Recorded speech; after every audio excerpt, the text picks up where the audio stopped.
OGS window. Oh, wait, what I can do, hang on a second.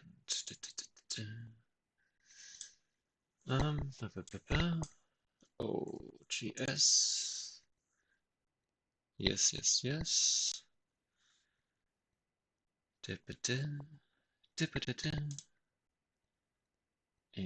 What you're gonna do?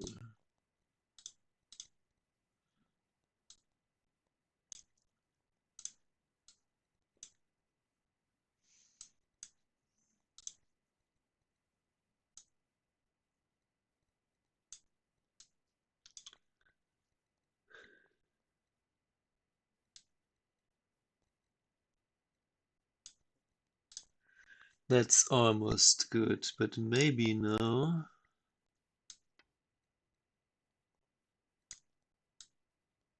Oh, that game also just literally started.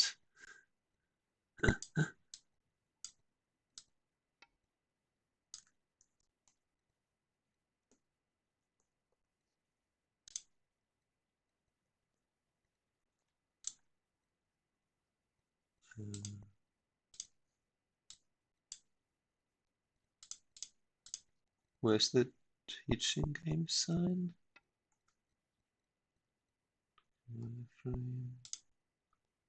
Oh, it's behind that. Okay. And now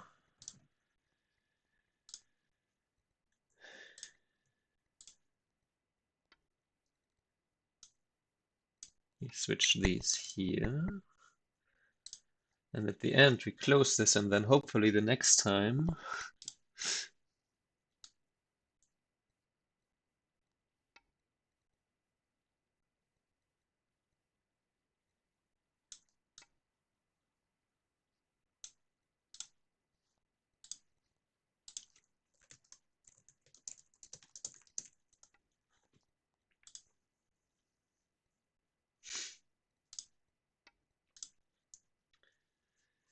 Oh, why am I 4.7 down now?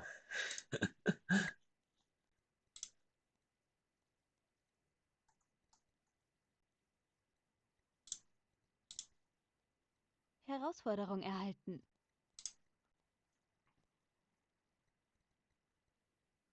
Also, why is it so dark here? I guess I can switch on this light immediately.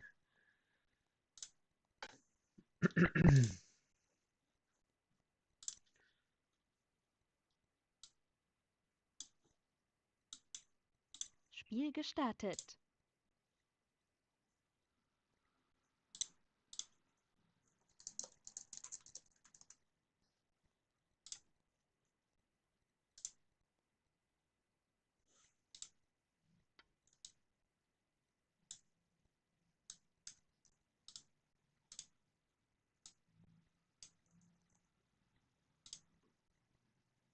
Close enough. Okay, we'll just keep playing this.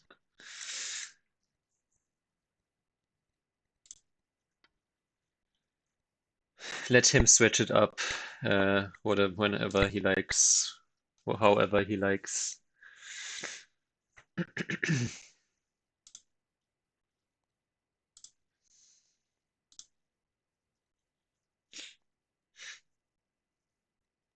Oops. Oh, okay.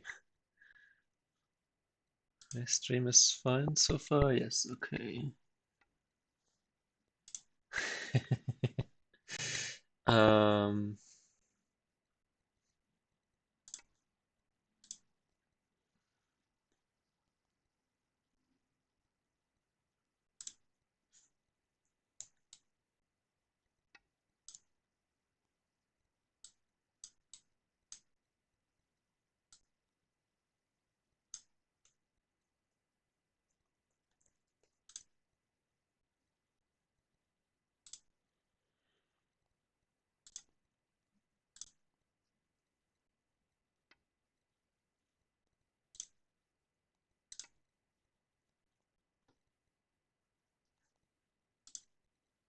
Desktop audio, everything is okay.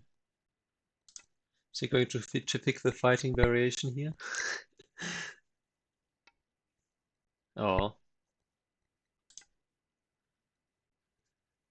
Too bad. He just wants center, understandable.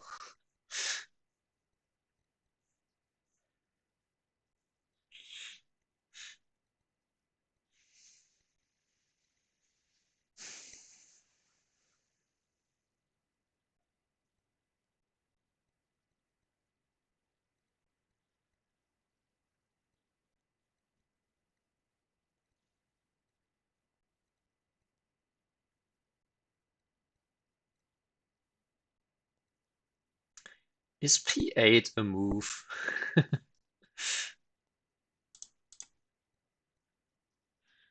I will almost always extend this one. Oh, okay. This way. Um, P8 actually looks interesting.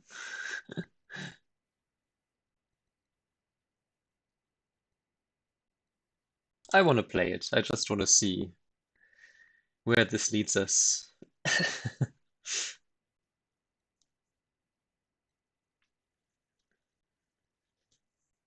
I played P7 the last time, so I thought maybe I can surprise him with this one. I can also surprise myself with this one, but looks like a fun one.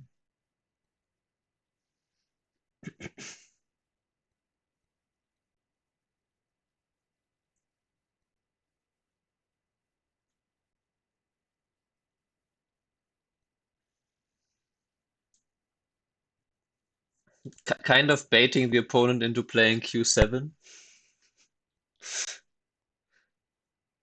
which I don't know if that's even bad to play,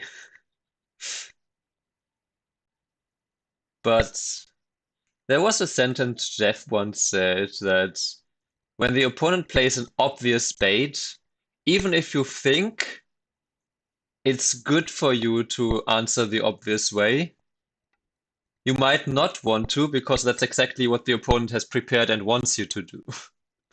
So,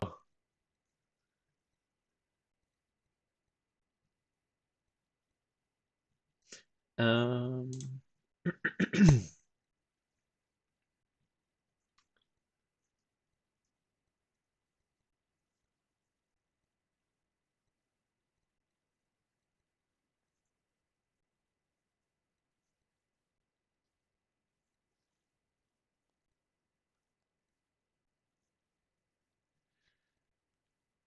plus there's 5 handicap stones, so might as well try something.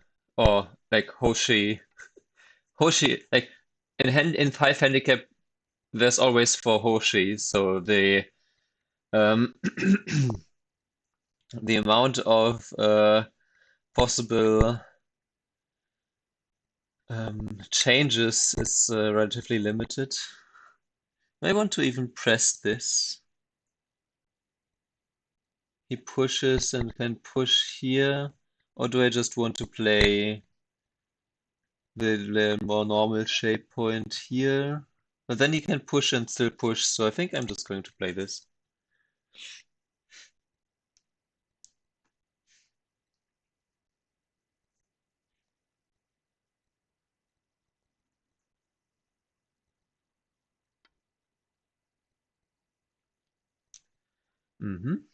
But that doesn't really fix this issue, so um, do I want to play? Maybe I want to try. No, I think I just want to jump out because I don't want to fix the RG here.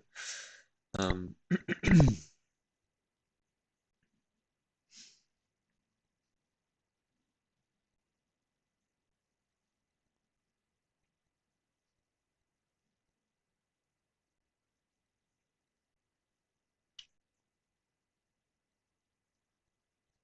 the same with like fixing this shape is probably a nice move to get, but it's for sure too slow for a handicap game like this. Okay, so we do be jumping. Hmm. Could jump again. Could also put a bit more pressure on this. Could also peep here first. Let's do something a bit more special. We're capping this. We're playing a youthful move. Because I don't want to jump and he jumps and he's just connected to tank and that doesn't seem appealing to me. Um, in a normal game, maybe I'm okay with that, but in a handicap game, I prefer to have something to attack, basically. Yeah, just knight's move. Right, keep this separated. He can knight's move here, which is a little bit annoying because I would cut with an empty triangle. But then I just don't cut. Or don't even respond in the first place.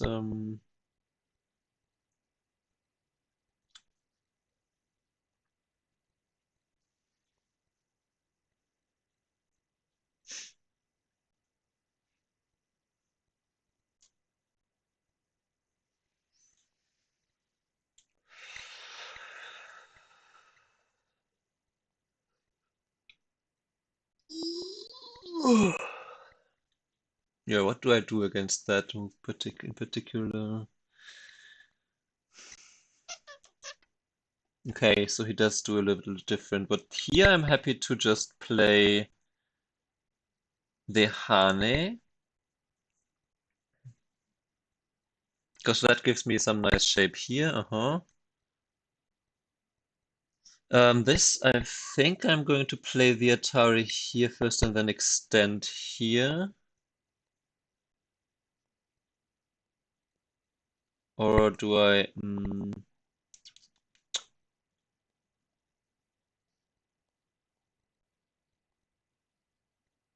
Because if I play something else and he plays Atari and connect, I guess I could do that.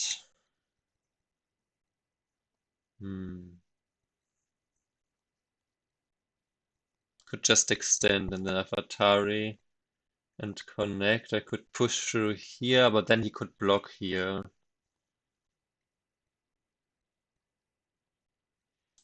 Okay, I will play this one, which is a little bit too... It's a little bit brutal.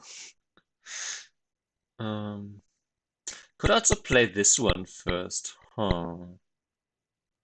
How about that? Oh, hello. And then if he wants to push and gives me the Ponuki, I'm fine with that.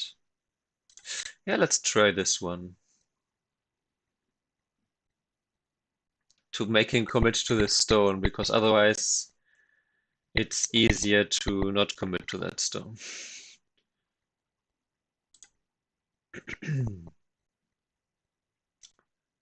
Right, because if you look at the same variation, but I just play this, and then he plays, for example, this cut and this. Now if I do this, it's much easier for him to just say, okay, this one stone I will sacrifice. Yeah, so here instead, he doesn't. Oh, but do I? Hmm, do I protect here on the outside? Is that too much? Hmm.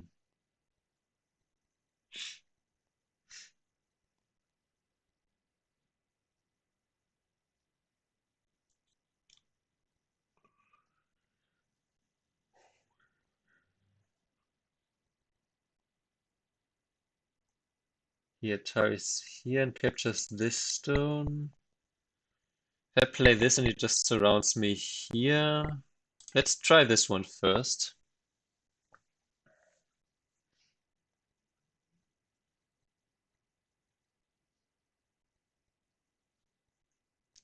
Then play the net here. Should still be able to play push and cut and send and then escape here. Oh, hello, hello.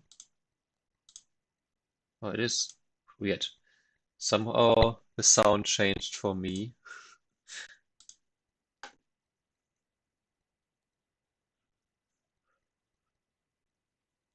Yeah, but basically, so, my goal, you could say, here with all of this is to create more targets. Maybe if you were here for my last Fox stream, it's basically what I did to myself by creating a secondary group instead of just sacrificing one and strengthening the other in center and just winning the game.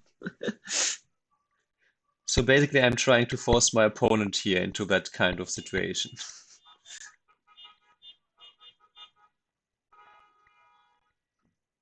The fuck is going on in the God, I despise people who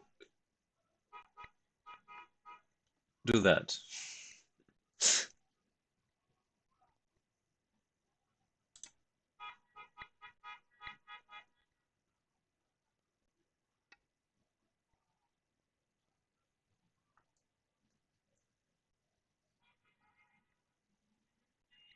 Of course, I have multiple groups, but I'm behind by 60 points. So I don't mind if I have weak groups. I have and my opponent is also the weaker one, right? No, with the no, it was not marrying. At this time? No, it's just stupid people, as always. I'm living next to a crossroad, and this just happens every day. Also, how is it that everyone who blasts their music loudly from a car always has bad music taste? It's always people with like horrible music. Anyway, yeah, but so if you're far behind, you don't mind that you like it's when you invade in the opponent's moyo. You don't mind if the opponent has three. No, oh, hey Yakago, they don't, unfortunately. Um, mm, if you're invading somewhere, you don't mind that you have 3 weeks groups if your opponent also has 3 week groups because everything that helps you somehow in the opponent's area is a good thing. Um,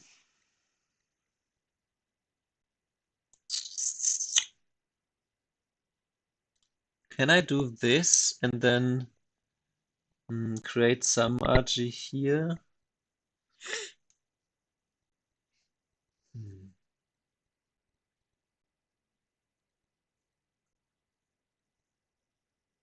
This, push this, connect. Then there's not much here to do, huh?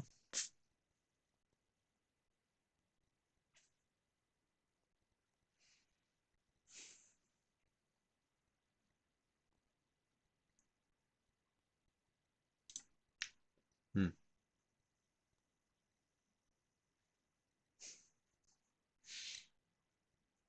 Doesn't have to be classical music. This still is a 5 stone handicap game, yes.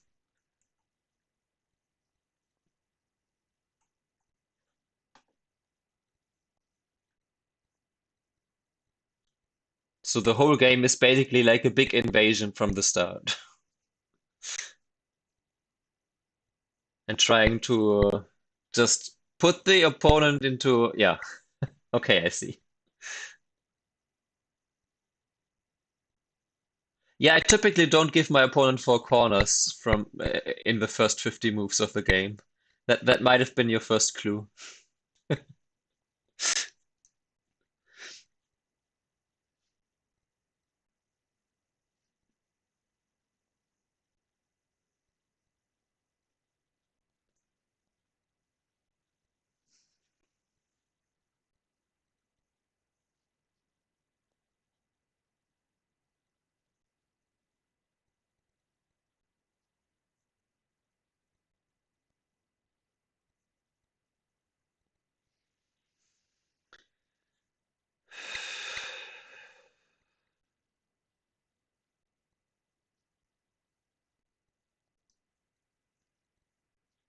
But I don't have Tengen.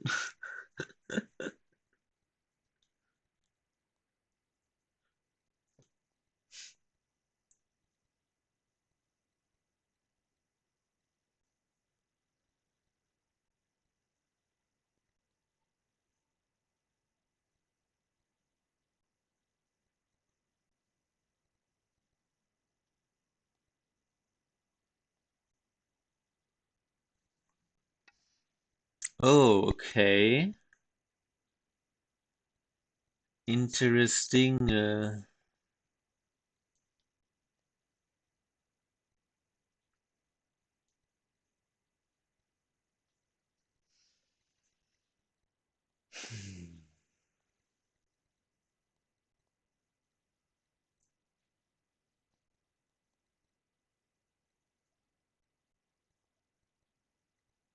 Don't know if I want to make this peep here.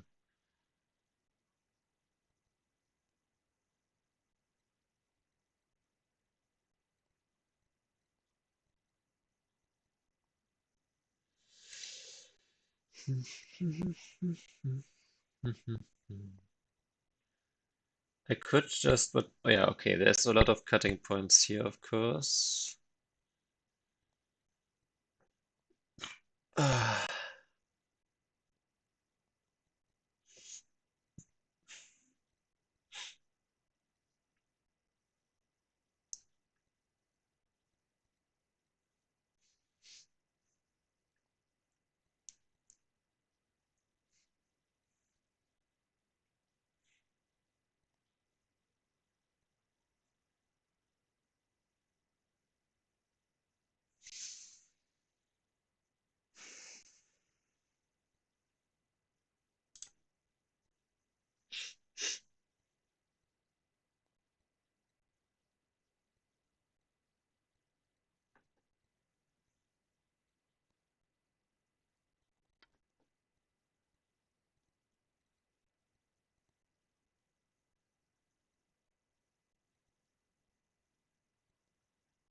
Right, if I have this one basically in center, then I think I prefer this shape. Or just jump here. Maybe just jump here then. Or I should. Hmm. Yeah, I will just jump here. Just keep myself connected here.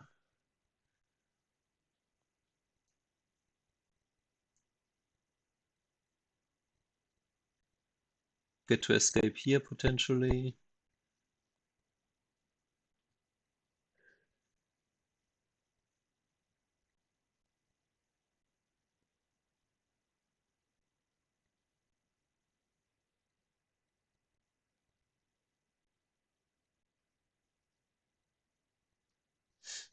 Can cut me here simply. Mm,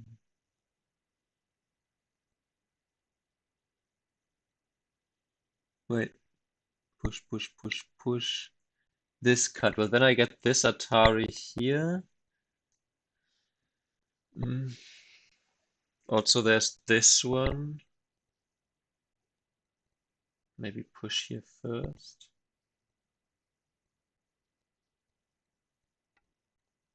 Oh, okay. Interesting. I don't mind that. He can do something here if he really wants to. If he really, really wants. Can I do this one here? Is that too much? Play here.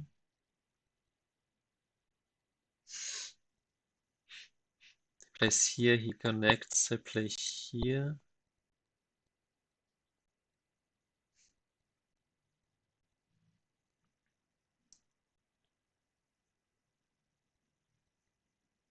Maybe we just play the normal shape move here. I'm tempted to. I guess if he pushes down here,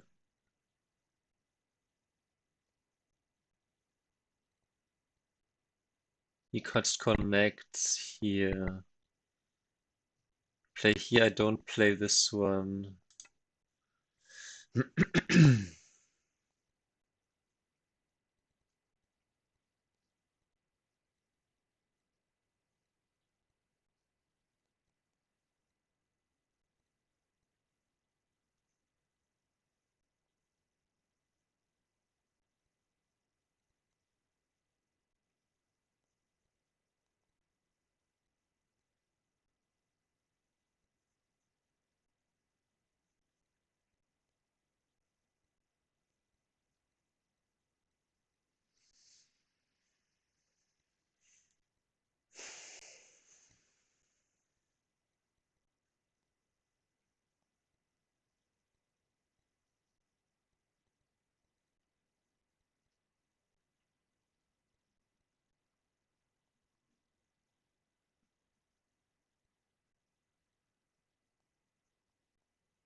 Okay.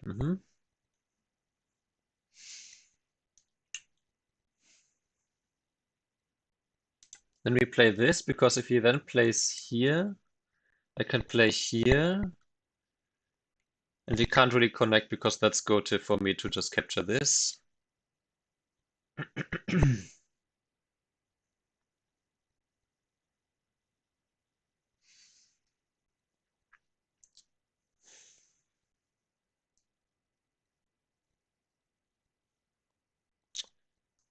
I can also play this one, but then I still play this.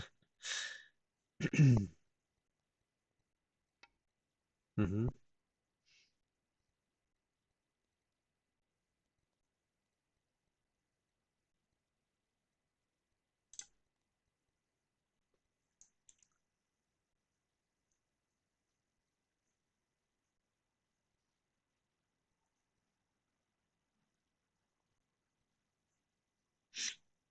So now I fixed my weaknesses here. My group here is now pretty much alive, and I strengthened this too. But on the flip side, his group is also pretty much alive, so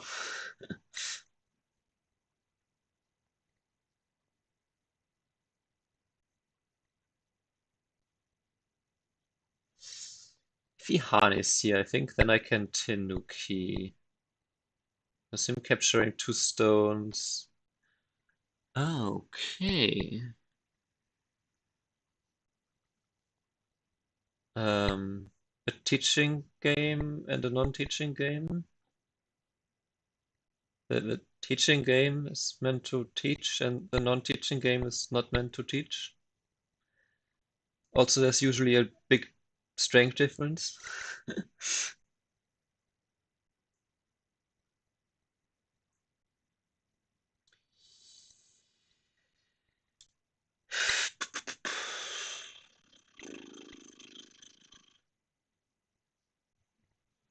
I think I want to invade this and put some pressure on this group now. I could also jump here, but this group is something I kind of wouldn't want to Blake to worry about. I could also play it from this direction here. That's also always annoying to this shape. But I like this one better just because I don't want him to be able to like attach from above and then just strengthen the middle.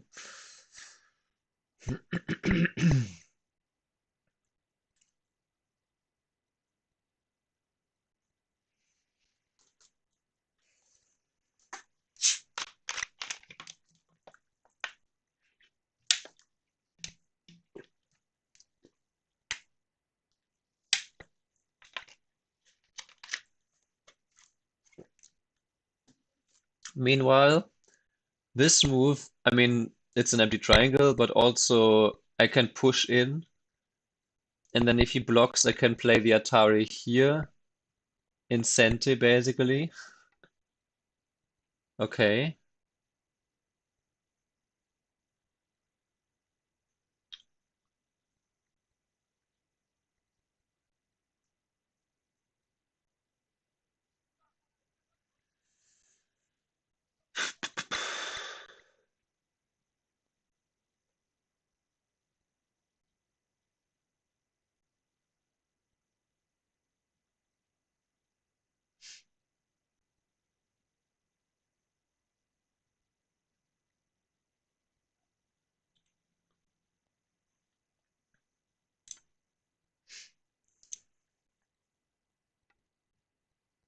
Wow, we're really cutting this way, huh? Well, he can't really. Well, okay, if he pushes, I can. Should I play the Atari now? Maybe I can play this one now.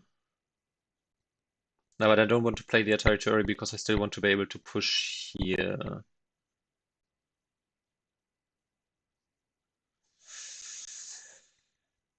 Hmm.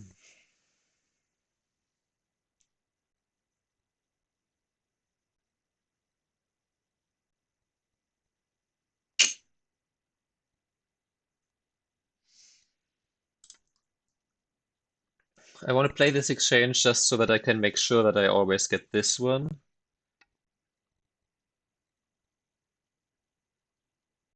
Because now if he plays this and this, I can just.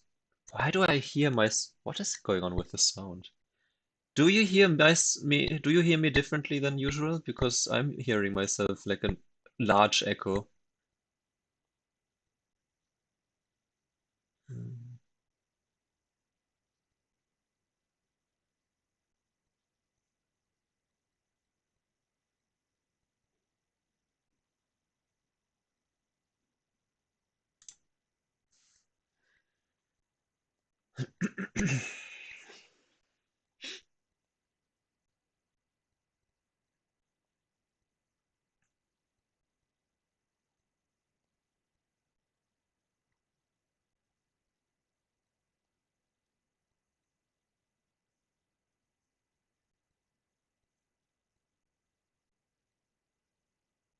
Yeah, even if you place it, I can just right here.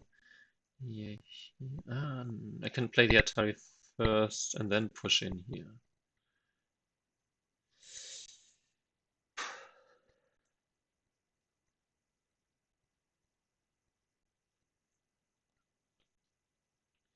Some Liberty Shortages is here still.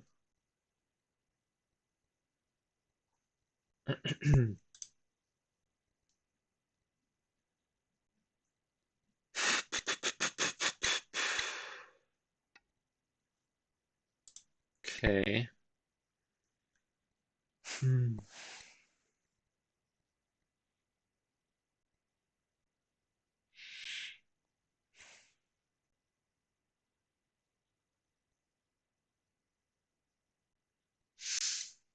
Hmm.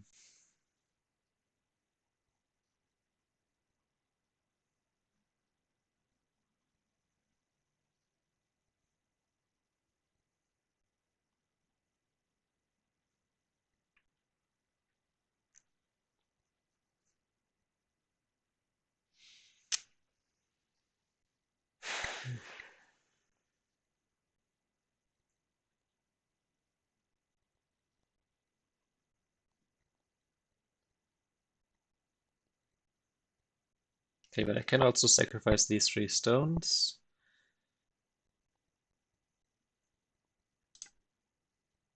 For now, let's just jump out here. And yeah, with this one,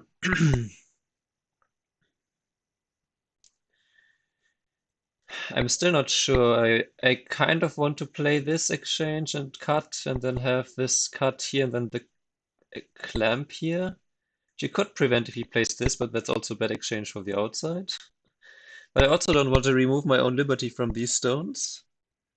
And maybe I want to play the clamp to begin with anyway, because it's not like I have that much RG that I can use with N2 and L2 and P3.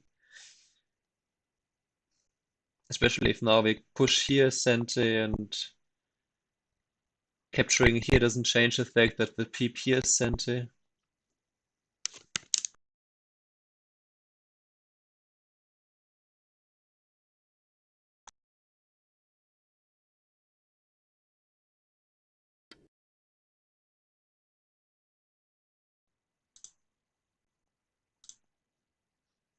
Okay, now. Now I don't hear myself anymore. That was a very weird echo. I was so distracted by that. Okay, so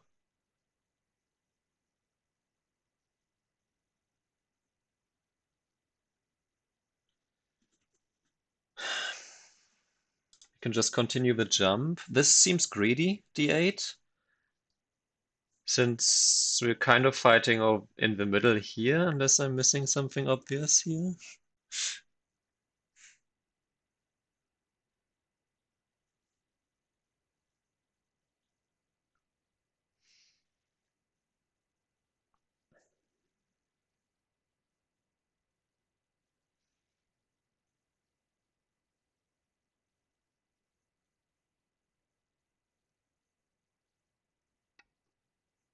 Okay. I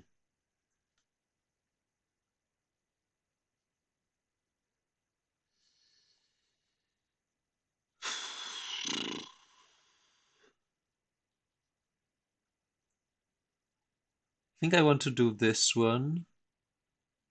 I mean, this would be more solid, right? Just to jump here, and then I can attack this more ferociously.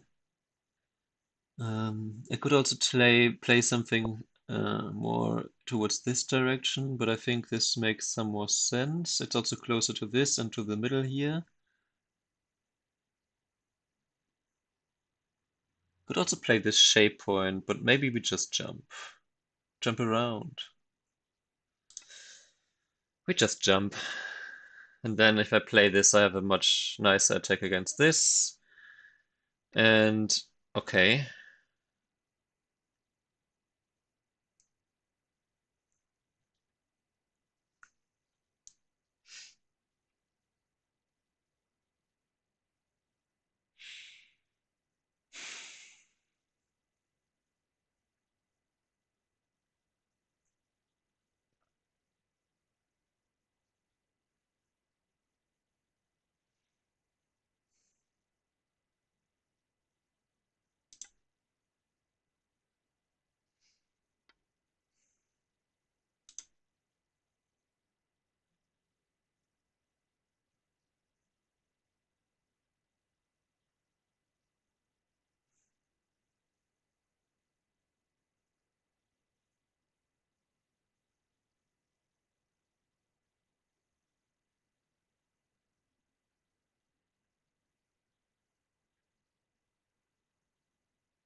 Here Ataris, I capture here Ataris, I counter Atari.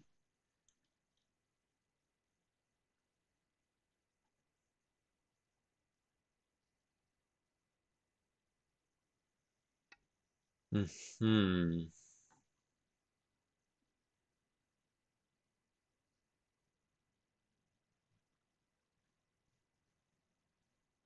Okay, that makes some sense.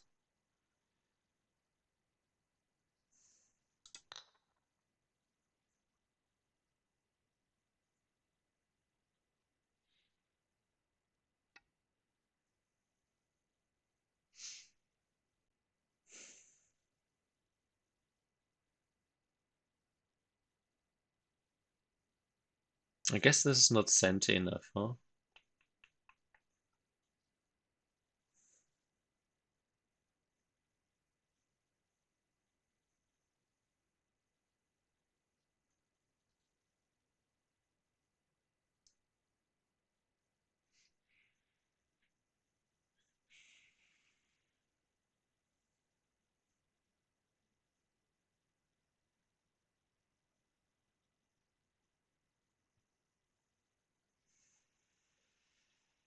Hmm.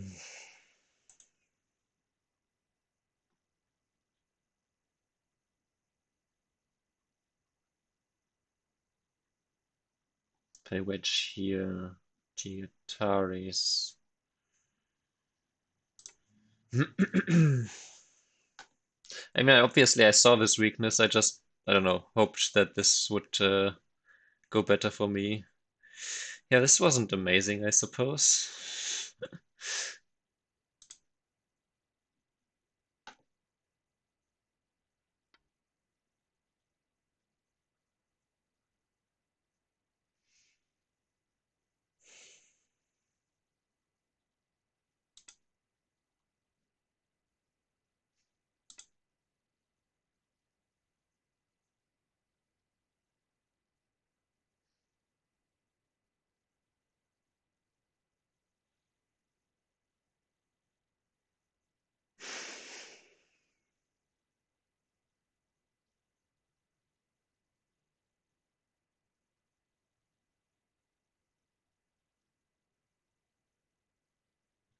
Hmm. Didn't really get the target here. Yeah. Probably needed to defend this somehow. I don't know where. I don't know if maybe jumping here or maybe the gap here was just too. I should have played this one earlier, so that, but this is still powerful, so damned if I do, damned if I don't, because I need to somehow get something going here. Okay, so we get this defense. Hmm.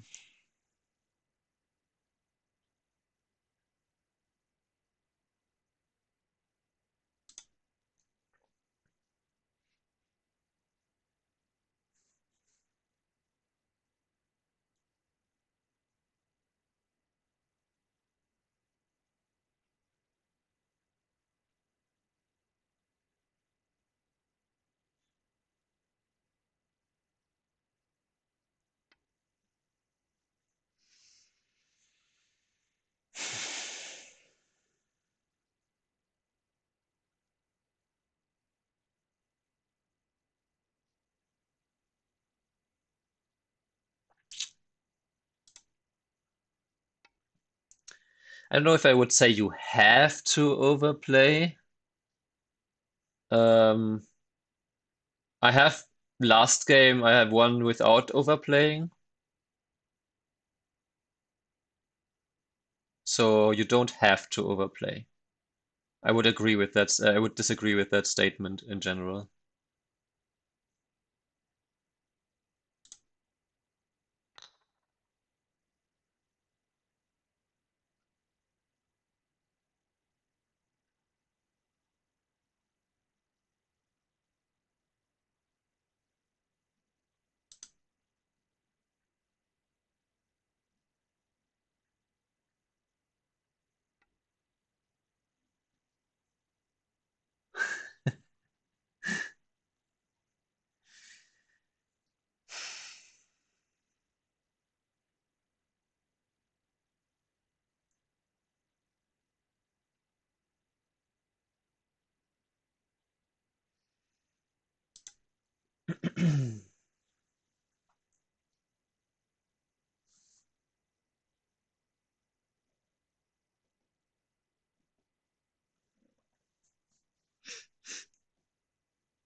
Yeah, this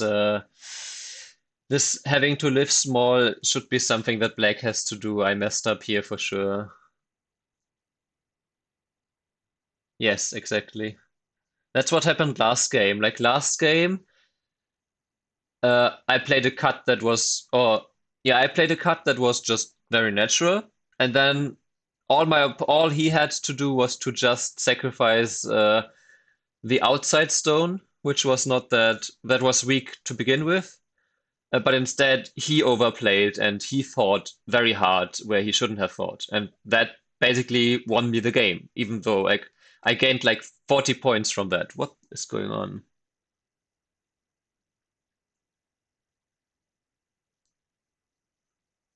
Okay.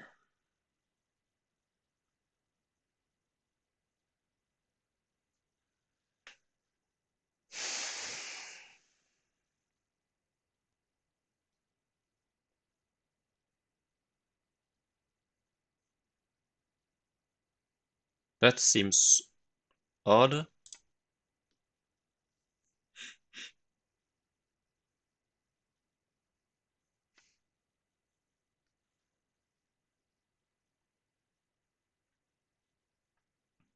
I could connect and just be alive, no? Because there's an Atari threatened, so well, technically, I see.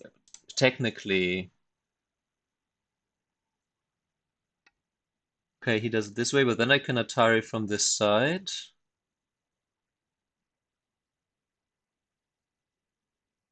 Should I though?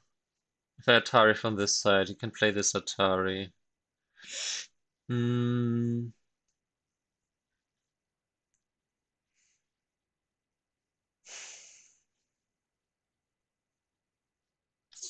I guess it really doesn't make such a big difference in terms of it gives maybe a little bit less points here.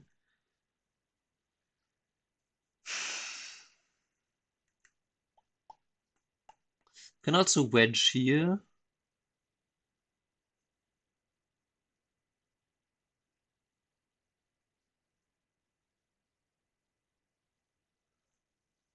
Ziehen.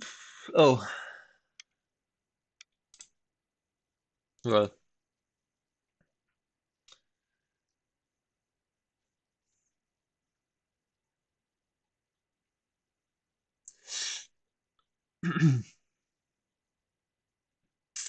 Taking like playing a move from the inside and then also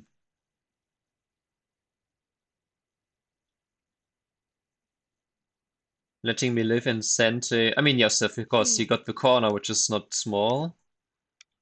But now there's also this problem here. So the attack on this group is back on the menu.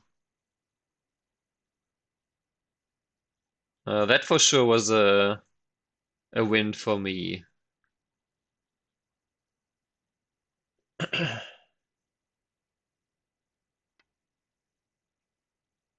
Like he could have just made me live in Gote and stay connected instead of he let me live in Sente and let me disconnect him.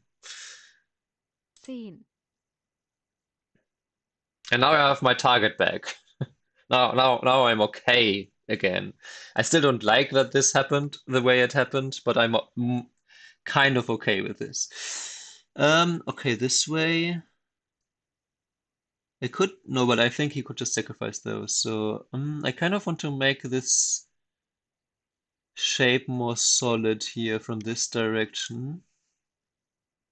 I don't like him getting the peep here, which makes like a tiger mouth shape and gives him eye shape. Oh, but this way? Do I push in or do I not push in? Hmm, 10,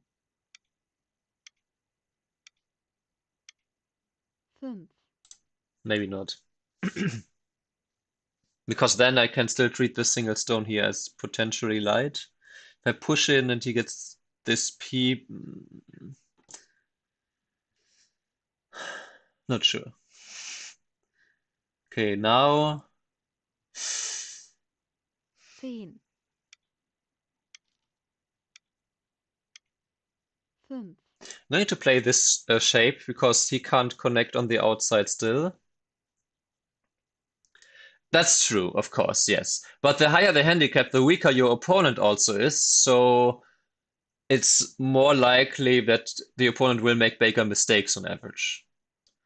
I saw a stream from an 8p against a 1 dan, and she literally said, "Well, okay, I think she started with like 100 points 10, behind,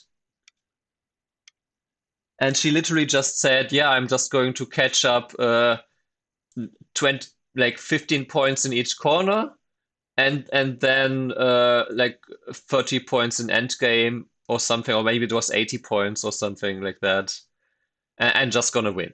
So literally overplaying was not on the menu in that game, like in the game plan. Hmm, I found that fascinating. Oh, okay, I get to Harney here, which is I think is nice. It's Fisher time. I don't need to wait for. I'm so used. Okay. Um, do I am I happy to just take the Ponuki here? He might not sacrifice this.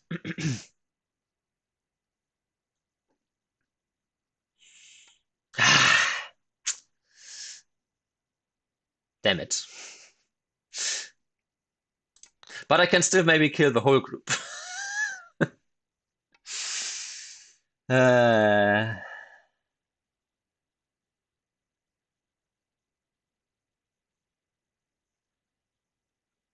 I don't like that he was smart there.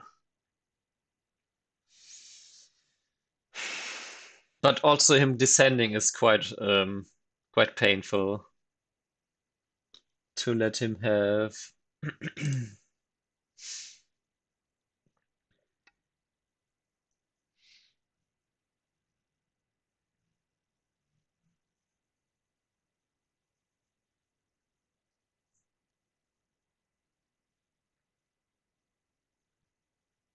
10, Still this double peep kind of thing with this cut, so I kind of want to defend from this side. Hmm.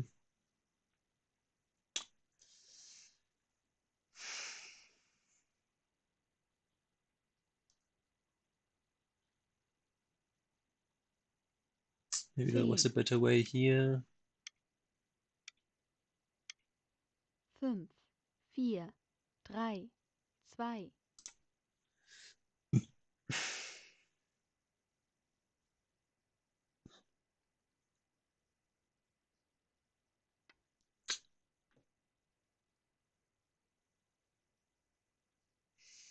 10,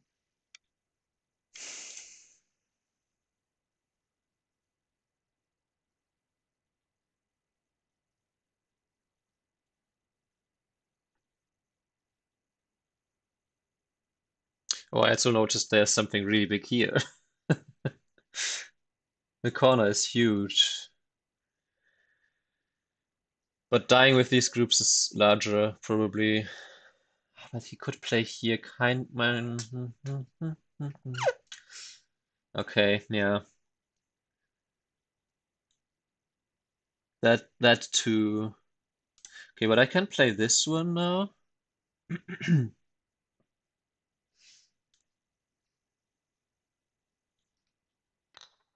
And then capture here.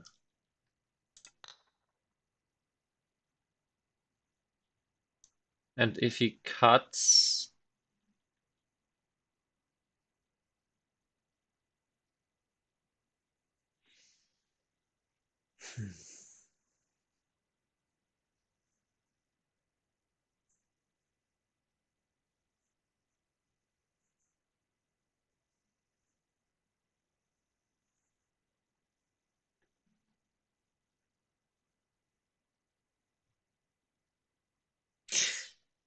if he cuts, I really don't like that I can not easily, lightheartedly give up this stone, because then this eye is false.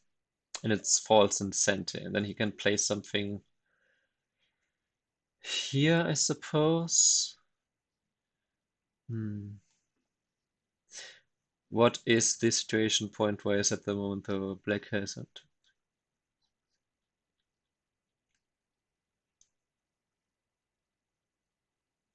Okay, black doesn't have much. Black does barely has 40 points, I suppose.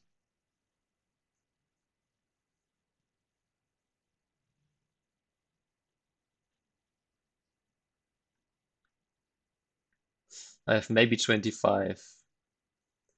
I mean, okay, maybe I'm being a little bit generous for my own points and a little bit pessimistic for my opponent's points. So let's say it's like a 20-point lead on territory, then that's still like end game.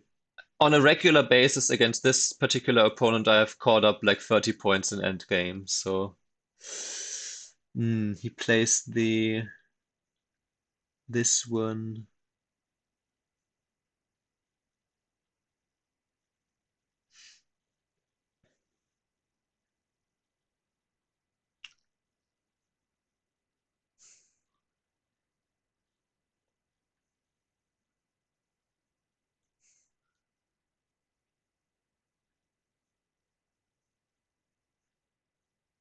10,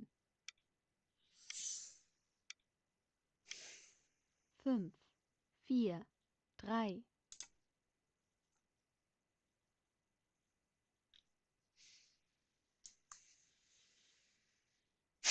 Maybe I should even just have played here for this. No, this doesn't protect this. So maybe even here.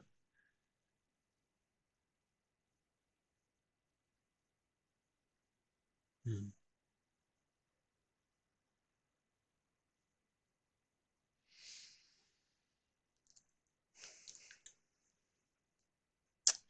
Meanwhile, this whole group here.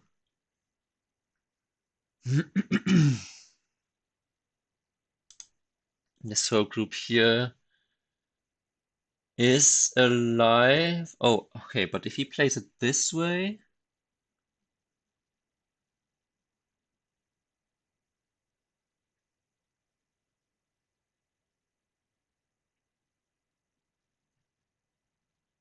10,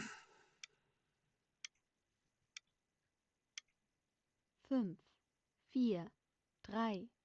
3, 2,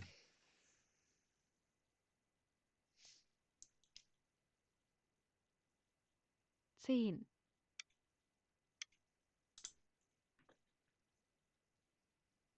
it's unfortunate that I don't really have a good way here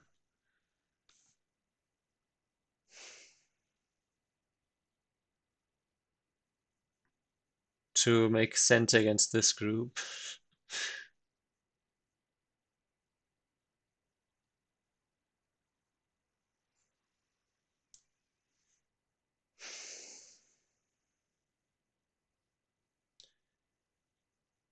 Yeah, so as far as I can tell, there's no easy way to separate these shapes here. Like this Kama, because it's so close to the border. If he does this, I extend, and if he pushes, I can then cut here.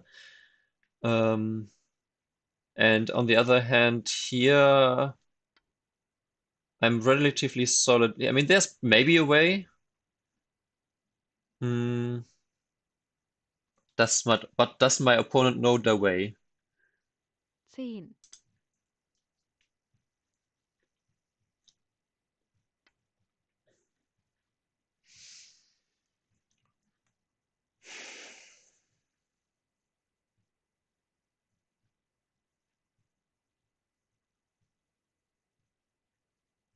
The descent here is something, but I think I'm just going to take the 15 point or so move here. Let's make, oh yeah, okay, we can just get a bit of time from this. Always nice to get a minute. And then we can also play this peep here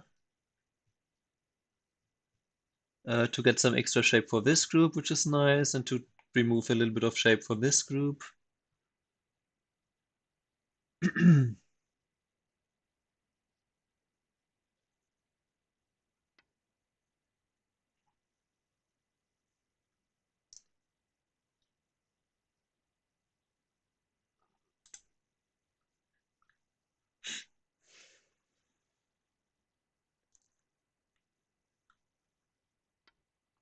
Oh wow, okay.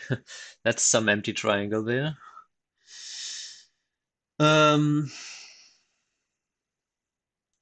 yeah, one weakness of my opponent is that he tends to believe that an attack against a group is bigger than it actually is. So I'm kind of going to try to abuse this a little bit with this move, kind of saying, hey, you don't have eye shape here yet, your whole group is not alive yet.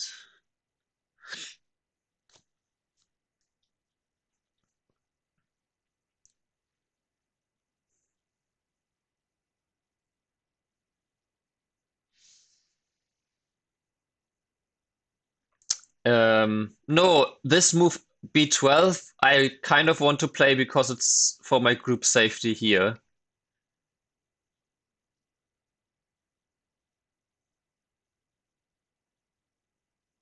Or the forcing moves against me. They just died. Where did they die? I don't see.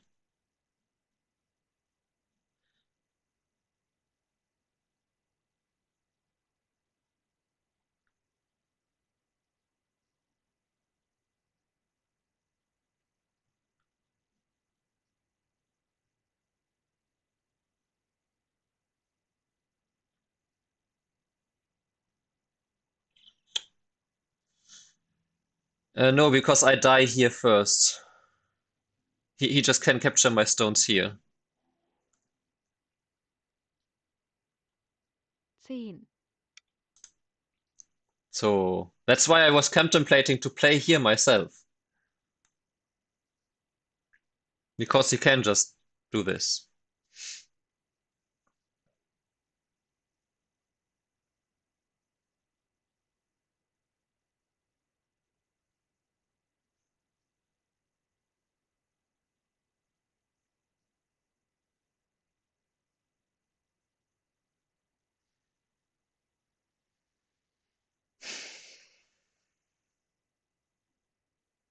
Yeah, he also of course gets 10 more points here now, so he has quite a lot here.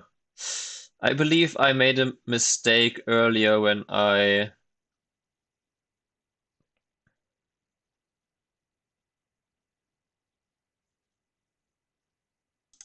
instead of doing this one, I probably should have just protected here because it was like a 12 point reverse center.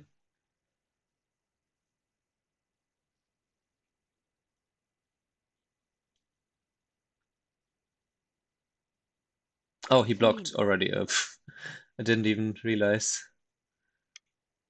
5, 4, 3,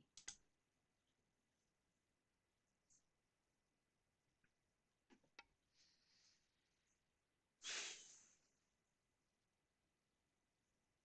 10, 5, 4, 3,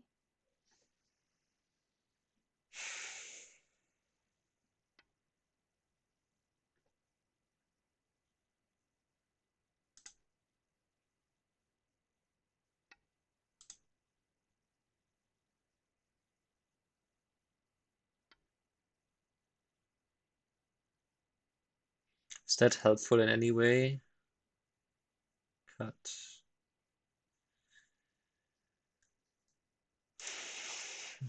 Hmm.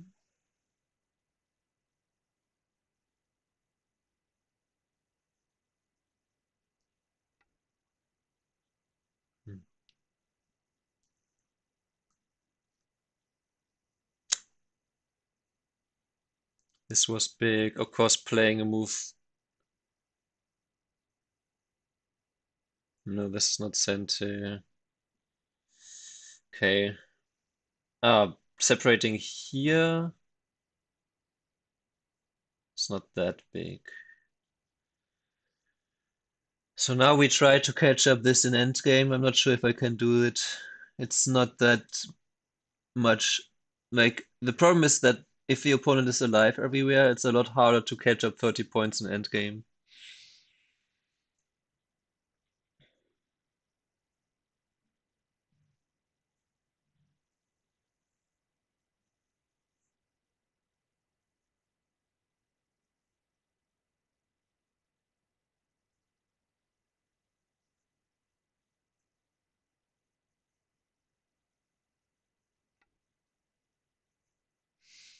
Okay.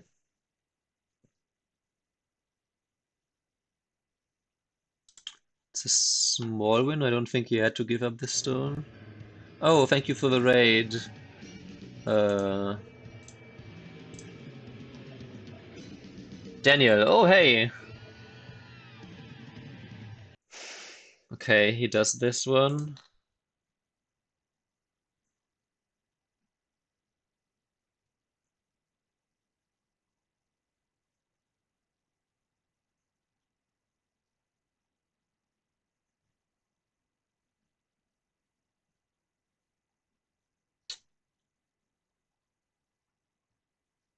$60. I don't think I can catch up 60. Okay, I have 4 more captured. 1, 2, 3, 4, 5, 7, 8, 9, 10, 11, 12, 13, 14, 15, 17, 18, 19, 20, 1, 2, 3. Hmm.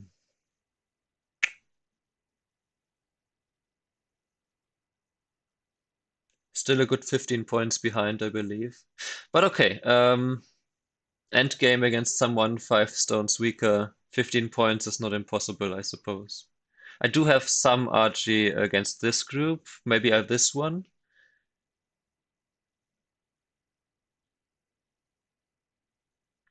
Yeah, I could just play this one in center. That gives me a couple of points. Hey, just the one teaching game.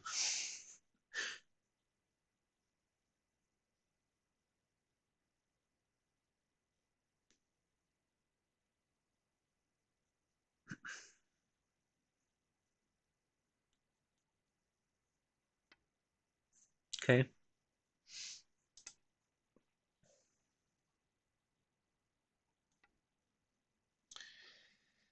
I think here we just solidly protect.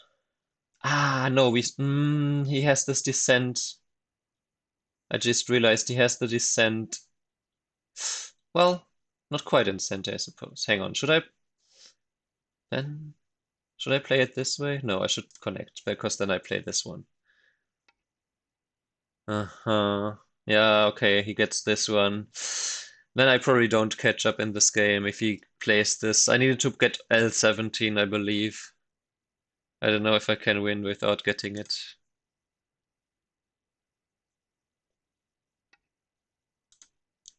You can riff by descending, though it does give me some. Hmm. Hmm. Oh, but he doesn't. He doesn't like T10 was clearly the best move because then he can also get some endgame against my group. But this one, I'm okay. It's a little bit sad that there's no RG here left. I can Hane Connect maybe in Sente. Mm, he shouldn't block anyway. Okay, but this is still like a 4-point center kind of move. Hmm.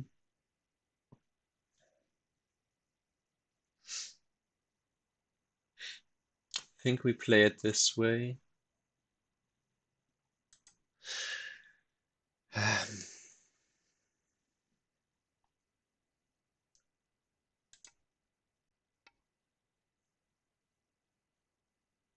Later I could play it this way, so I don't know if I want to play that. Um, oh, I can also now push here. But I guess, but it's a 2-point reverse center for him to play here at some point.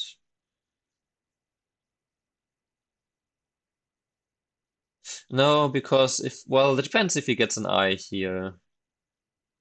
Um, I guess,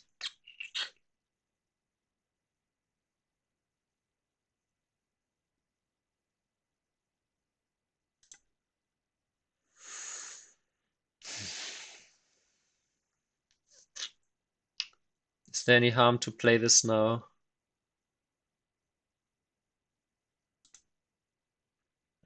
We can play this, because this would have been, but now it's already done. Now we remove the 2 points, and now we can leave this as a co-threat for sure. Um,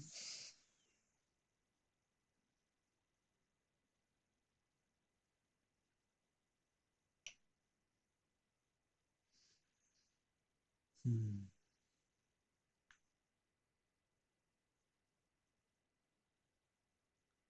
Can I fish for some RG in the corner here, maybe?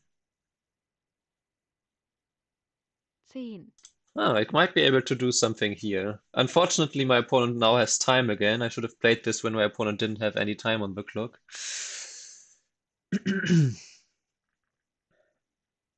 Maybe also the extend would have been an option.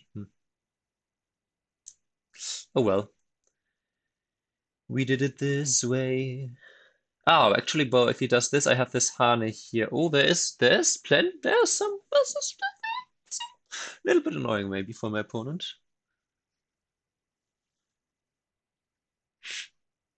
Oh, I would be really annoyed now as black.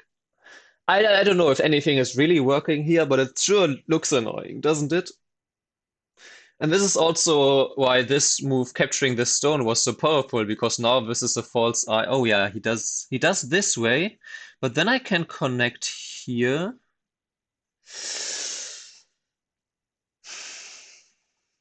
And then there's the ko here.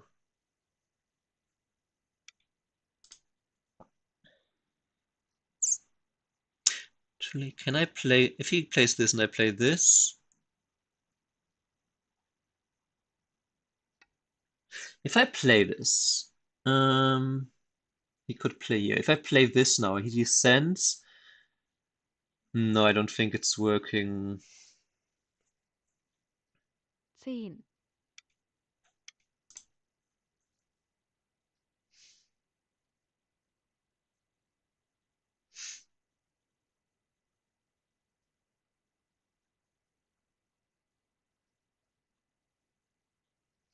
If he just plays here, can I choose this one? Hmm.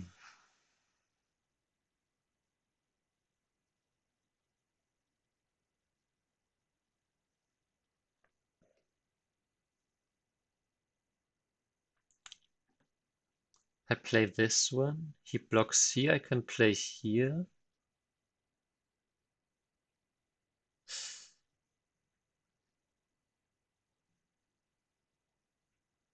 Hmm. Now I wish I had exchanged F1 for E1 earlier, maybe, to have this extra core, but nah, I think it's still okay.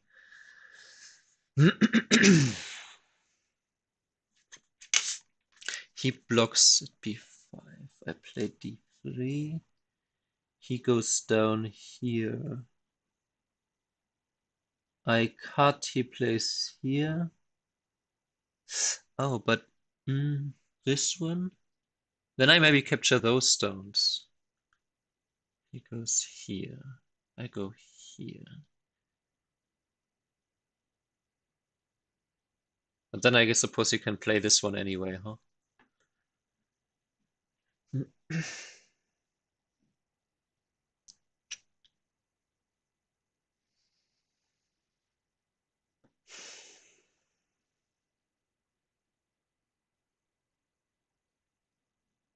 So you could also play this and then connect and let me play here anyway, huh? Yeah, he chooses this option. If I play here now and he doesn't... Ah, he could also what if he harness? No, I can't do that, so I have to play here, I'm pretty 10, sure. But okay, we reduced the corner a little bit, so that's nice.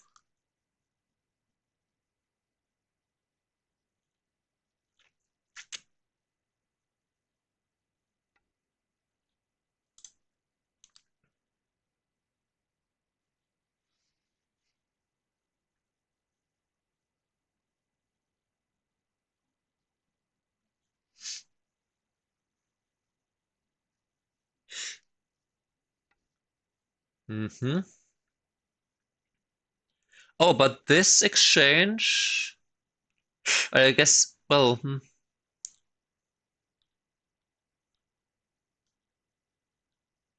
this exchange might. I guess it doesn't make a difference, huh? Yeah, he can't. I mean, he can play here, of course. He can play this one in center first and then play here. But I don't think it even gains him anything, yeah. So he also decides to not do it this way.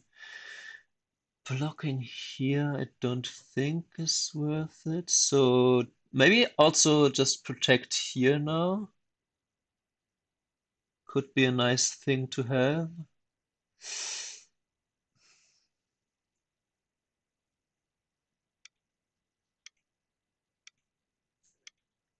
5, 4, 3, 2, Ah, let's do the greedier option. He can push here.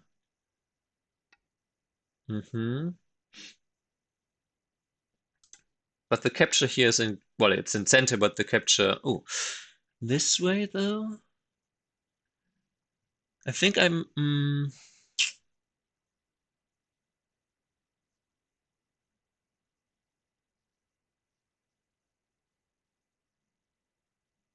10, protect here.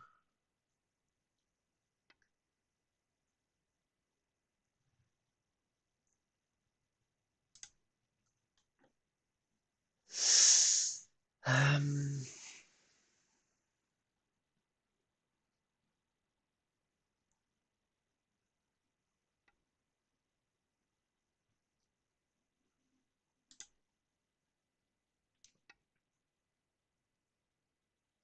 um, this block here is so big. I really want to play it. Is that center? I guess the peep here is quite annoying. Hmm.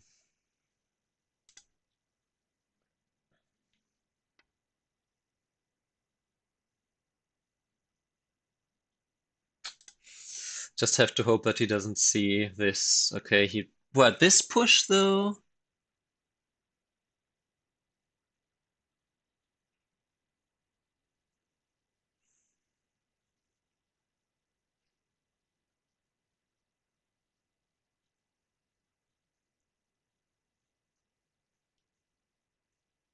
I want to ask this question first, because that's a nice endgame for this. And if he pushes, I block, and he pushes again. I am alive, right? This, however, is a much bigger problem.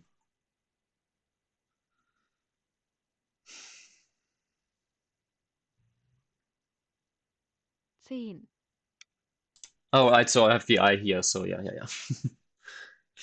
Yeah, this was such a big move for him to destroy this, I believe. Um,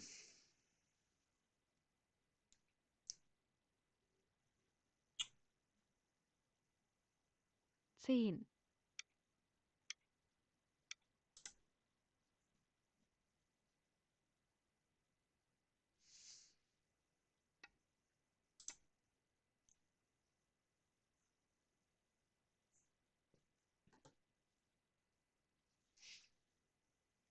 because he has the cut here, and they had the like the RG here and the cut here. Sure, he can do all that. I'm not sure. Maybe. Hmm. Yeah, that is Sente. Well, it's not Sente Sente, but if he pushes in, I have to respond, and then I lose 2 points here. So it's like 2 points in reverse Sente. That's quite big, as already discussed. That is just Sente because he can jump in.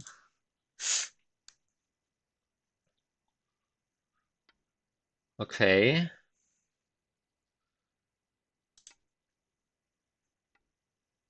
Here you descend because you're not going to get a Hane here anyway, so this is the best endgame move.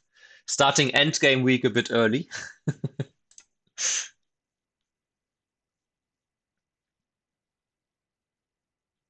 And this way, if you connect here, black could play this one and get an additional point there. Here, not so much. Oh, can I play this one first? No, okay. Well, I could, I suppose. If he plays this, we can play here.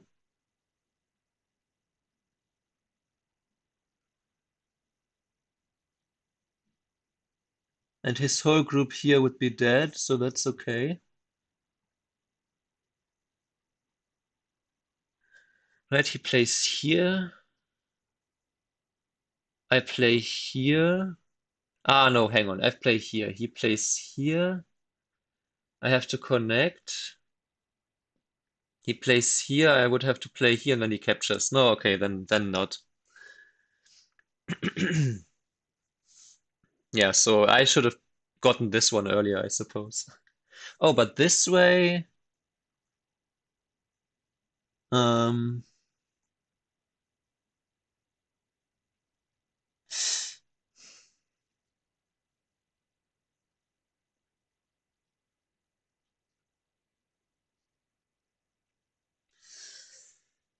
10,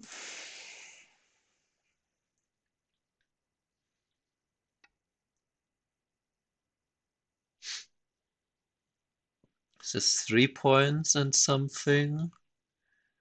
Likely the biggest thing left.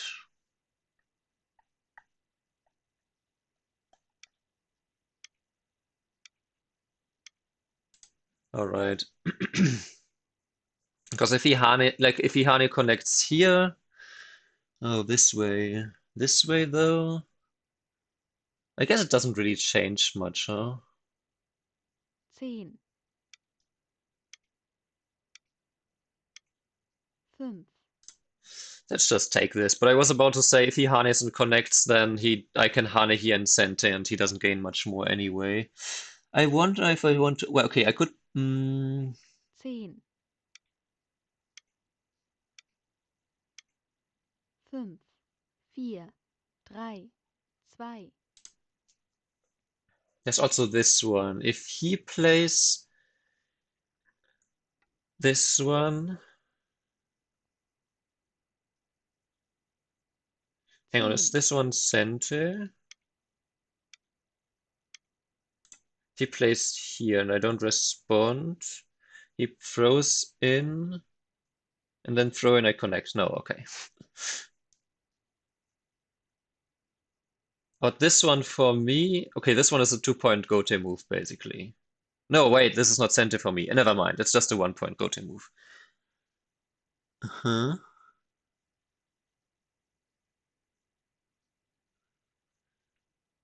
But this one 10, also is something. 5, 4, 3, Because it threatens to kill the whole group. And if he got this, I would. So this I was a 1 point Sente move. And now I can also get this one in Sente. Ah, but I could 10, also play this. No, this one is just removes the point. I mean, I don't need to reduce this to 1i because this was my center anyway, anytime. Now this one, this one, this one. Hmm, I think10, this one is similarly big because now I don't need to respond to this one in the first place unless he cuts me here. I can also push here and send in now. I just realized I should have played this first.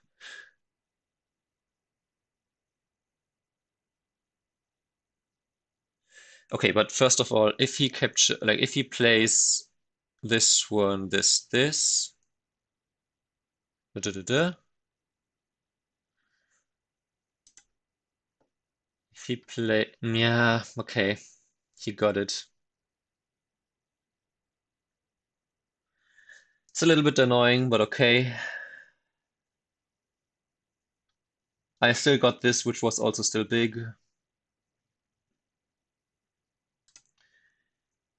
I can play this one, but this one wouldn't be an eye for me anyway anymore. So we just play here, Vincente.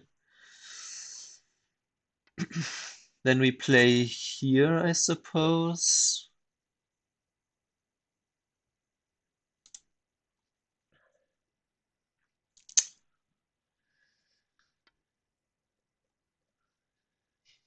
And then this one is like a 1 1/3 point.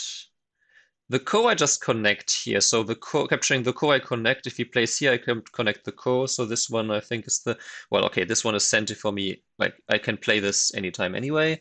There's this core, which is not big enough to be played. Yeah, I think it's just this one.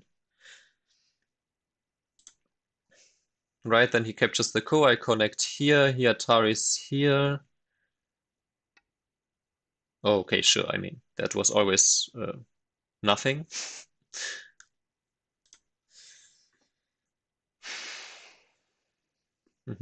But then I connect the core here.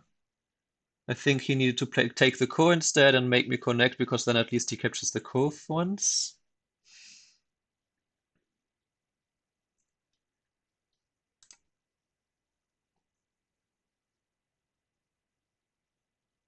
Oh, I just realized. Okay, yeah, okay, okay. I played this one first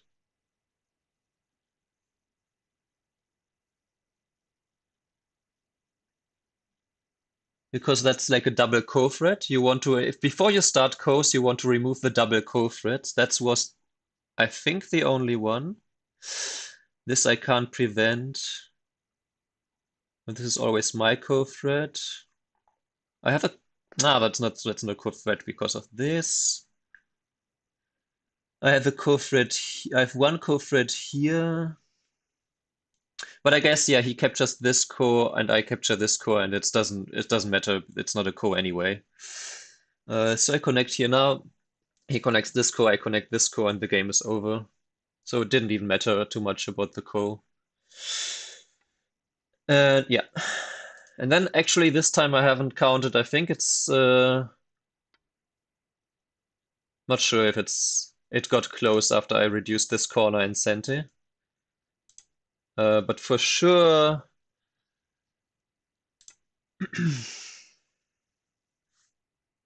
I made it closer than before with this. Unless there was something better in the corner. Then I didn't make it closer and made it worse, but sure. Oh, he noticed.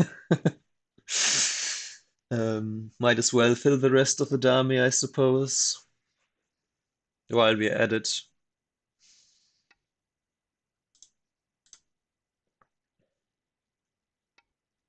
Oh, he takes this one. Okay, then I take this one. I get the last move. Moral victory.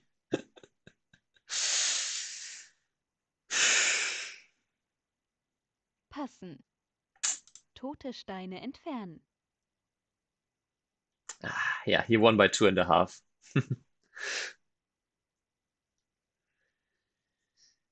Yeah, I didn't catch up quite enough.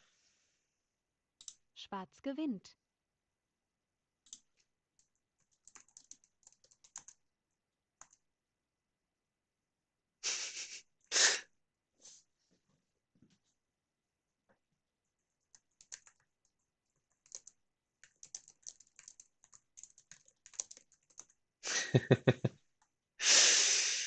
Yeah, what a pity.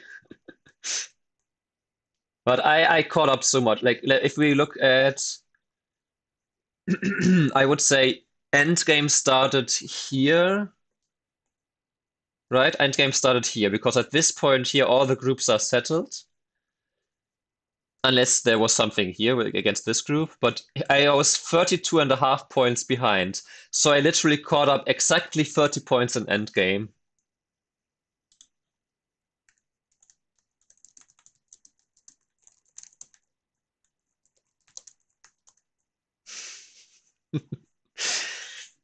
But it wasn't enough. If you watch a certain Pokemon creator, you know what I mean. But yeah, so I caught exactly up for like I caught up 30 points in the first half through the fighting. Even not quite even, right? I caught up. I think the game starts with like 59 points. So I caught up what? I caught up 59 to 33. Like 26 points in in like up to end game, and then 30 points in end game.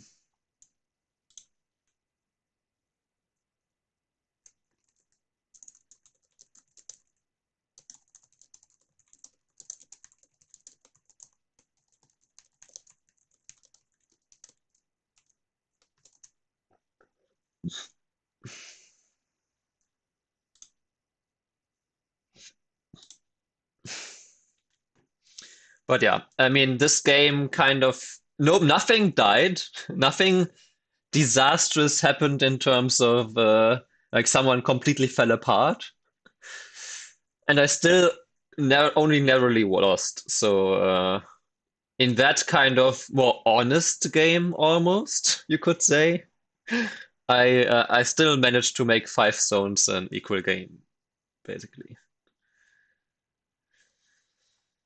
Yeah, and it was the right decision to connect here, right? If I now do this, what does it give me? Black plus 100? No. Oh, it takes some time to calculate this one. Yeah, okay, black plus 70. So I absolutely could not try to kill this. So earlier when who was it like um oh, Blizzard, yeah. When you said, "Oh, you can't see how this group can survive," it that's why I thought maybe at this point I was really tempted to play this move, and it would have been about the same. So maybe I should have played here, huh? Maybe that was the winning strategy to somehow ignore this and to somehow like make this group dead here. The problem is with this is I am weaker than Black. Black also, I mean, Black can also play this one anytime to just live. So I would have to play this one first anyway, in any case. And then the problem is here that Black might decide to give up these stones and try to kill this instead. And also, Black still has RG here and has some potential to make a second eye here. So for all of these reasons, I didn't think that this black group could be captured. Hmm.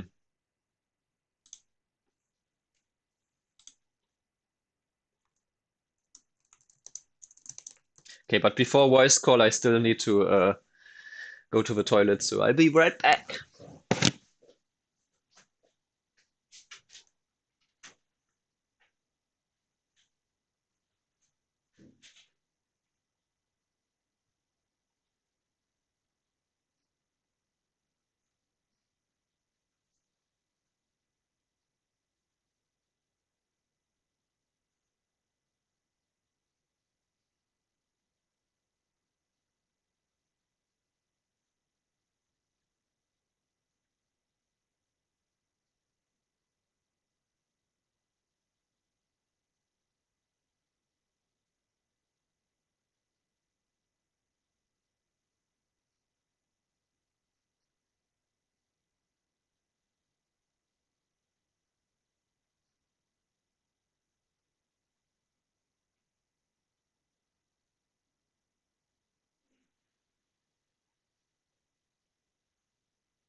All right, all right, all right, all right. Let's put him on voice call.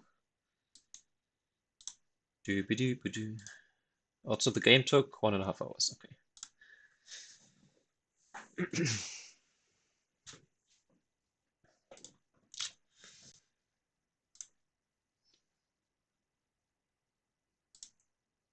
Spielbesprechung gestartet.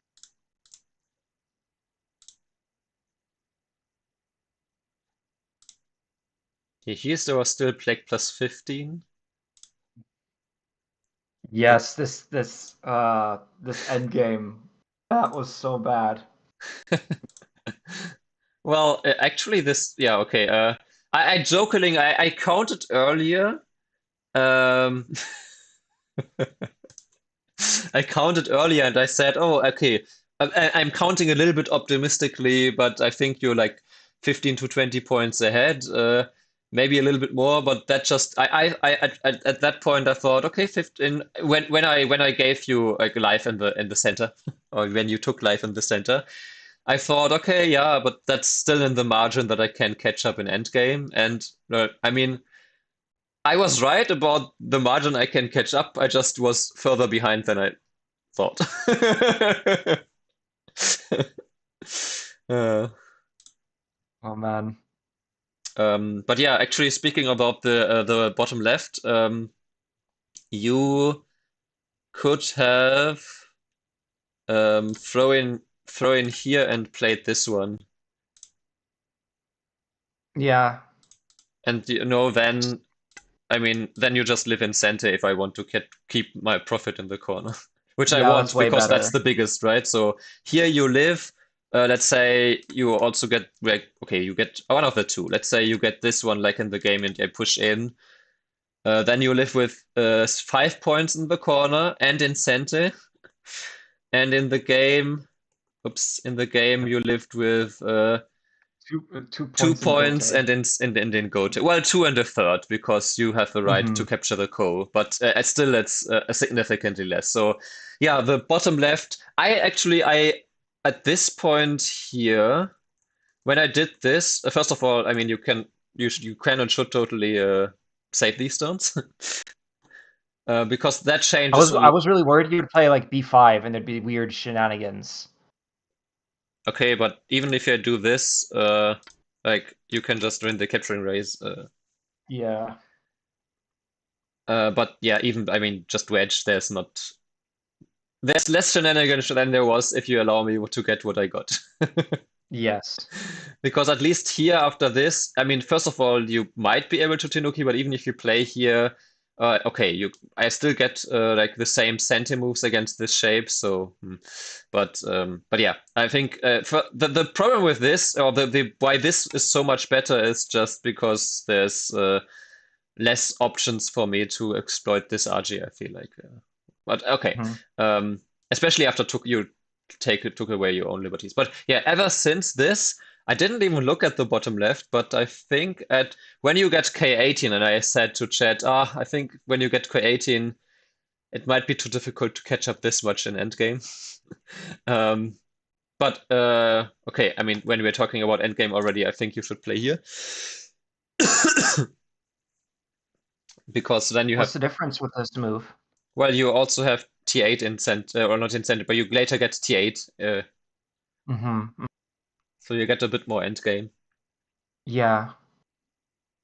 And especially if you play a move, like if you get a move in endgame later, like you could also maybe even respond like this. Um, but yeah, anyway, small detail. I was about to say, yeah, only really at this point when I was looking, when I I was playing this because it's just like 2 point incentive, so it's quite big. Or at least you don't need to get an like it's doesn't matter if you get an eye or not. If you get to play N6 and you get an eye, then you don't need to add a move, so that's a loss.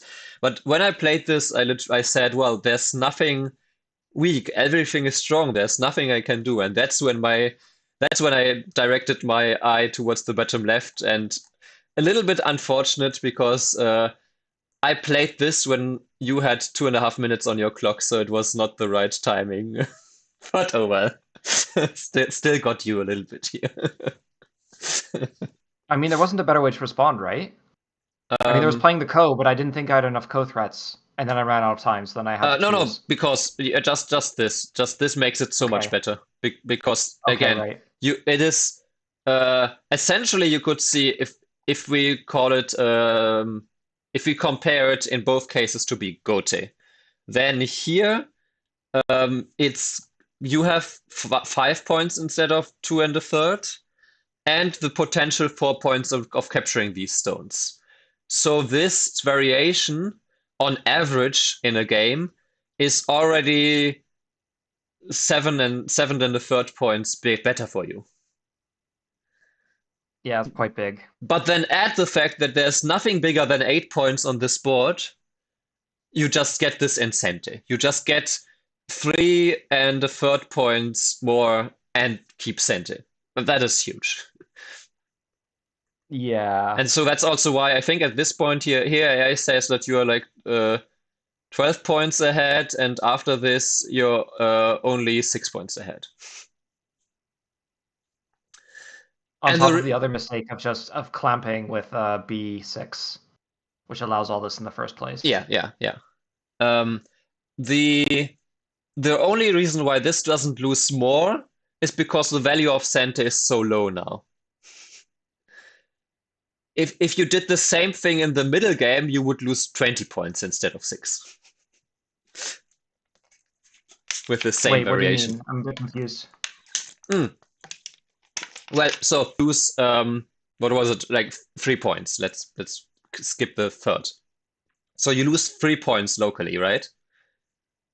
Sorry, you cut out there. Oh, I said that you lose 3 points locally. Yeah. But you also lose cente. So the value of this is 3 plus the value of cente. In the middle game or the early game, then the value of cente is more like 13 points. You would lose a lot more than here, where the value of cente is maybe 2 points. Yeah. And that's why I said if you did the same variation in like a middle game or even like a situation where there's another big fight going, then you can easily lose 20 points with this mistake. Here it was only quote unquote 6, which in endgame still is huge, but well, not enough for me, unfortunately. Almost though. Yeah. But okay, Yeah, that was grim. Yeah, actually we could do the first half second and go for the rest of the end game first. Because I guess that's where I lost the most points. Yeah. Here and maybe here we started. Well, this is not end game yet, but I think here already at least you can play this one, because then you have D12 as the follow-up. Yeah. Right, if now what did I play in the game? Oh yeah, if now okay, if now I block here, then okay, this, and then you threaten here to capture the 2 stones and auto connect to your group, to your corner. Yeah. More or less. Well, not 100%, but if, for example, you played this and this, maybe this one first. And okay, let's say you play this, then the problem here is that, okay, you can capture these stones, but then I also I can capture these stones, but then you also capture these stones here. So I guess Yeah, it's I didn't realize that D14 was so much more proactive. yeah, typically speaking, empty or especially this kind of double empty triangle is the very last move you want to play. Yeah, that makes sense. I thought about it, but then I was like, okay, well, might as well just connect, and then that's what I did. Generally speaking, the very first move you want to think about is Tenuki. Now I'm just talking about this shape in general. Here, for example, you can Tenuki the peep, because if cut, then you can just Atari you can just capture the stones. Yeah. So if that doesn't work, though, if a Tenuki doesn't work, then your second instinct Uh, Depends a little bit. That is differentiated, but in general, you want to think about a more broad counterattack, like this move, for example. Um, because these on the outside, if then cut, then you can just capture on a bigger scale, or you have a fight which is just better for you. Uh, If the fight though would not be great for you, then you want to think about these two attachments on the outside first, because they prevent the Yeah. cut typically, and they might just either give you Sente or give the opponent more grief on the outside. So that's like the second to third kind of moves that you want to think about. Then you think about these two. So that's the fourth ones you want to think about. And only if everything else fails, then you play this one. So that's like the Okay. fifth choice you want to play. You only really want to play this one in two situations. A, you have a co going and you want to prevent as many co-threats as possible. Um, Actually, that's the only one that I thought I had a second one, but I think or if you're just I don't know if you're winning by so much that it doesn't even matter what you play, but that's maybe a bad example. So yeah, so basically it's really just a co-threat prevention. That's the only one where this might be the better move compared to the other ones. Okay. I mean, Or I yeah, knew it was a bit substandard, but yeah, because D14 is so much nicer in terms of endgame, yeah, yeah. it makes sense. Also here, I guess it doesn't make a difference here. I do wonder here a little bit if there was still some way, if you could have maybe still played this first, but I'm not sure. So this is fine, I guess. Here though, you shouldn't respond to this one. Why Mm, not? because, for example, this one would be bigger, or maybe Yeah, I also need to this look at the one. rest of the moves. Because if I push in, I mean, I can get the same kind of things here, and you get a little bit Hmm. more. Maybe this is not the way. I'm not. Oh no, I skipped the variation. But generally speaking, here there was big options. Actually, I'm curious about this one now. What is? Maybe it wasn't this. Maybe it was. Maybe it was also just that you had to counterattack first. Yeah. Just no. I don't know. Okay. Anyway. Just I'm not sure what's the best one here. Maybe also there's some counterattack here now first. But why I criticize S3 so much, even though it's maybe okay or doesn't lose that much, like locally speaking, from a standpoint of big end games versus like urgent end games, this kind of block is a little bit too automatic in your play. I've well Yeah, yeah, seen I over the have to past, agree. right? So Yeah, I want to bring the attention to this move because it tends to be wrong when you play it. Like the timing it seems to be always immediately after the opponent plays there, and that's most of the time not the right timing. yeah, I agree that it's. I'm not thinking about the other endgame moves enough, I think. So that means that I'm not thinking about it. Mm-mm. I mentioned in this game as well that whenever I play a move in endgame, you take a lot more time to think about it than I normally do. And then I was like, that's why Godave is better than I am because he thinks about things more. Well, I mean, to be fair, I come from like a year of endgame. Did you know? I mean, you are on my Discord, right? Are you? Yeah, yeah. Yeah. Yes, I am. Then you saw the announcement maybe that next week I will have an endgame focused week. Um, Okay. so yeah. Good, good to get in on. Then I could Uh, learn something. so then if you tune in, I plan to stream at least 5 days where I do a like an end game against Katrain, what I've been talking about a bit Ah. sometimes, and Is that the one where you like have a pro game and it's almost complete and then you try to like get the optimal result while playing against Cottrain? um well, oh no, the almost complete is the one where I take an end game and really try to solve it completely. Um, I haven't done that against Katrain because that seems a little bit inefficient. But against Katrain, I really take a pro game that went to counting because I already have downloaded like 300 of those, so I don't have to look for them. I can just adjust Komi or whatever.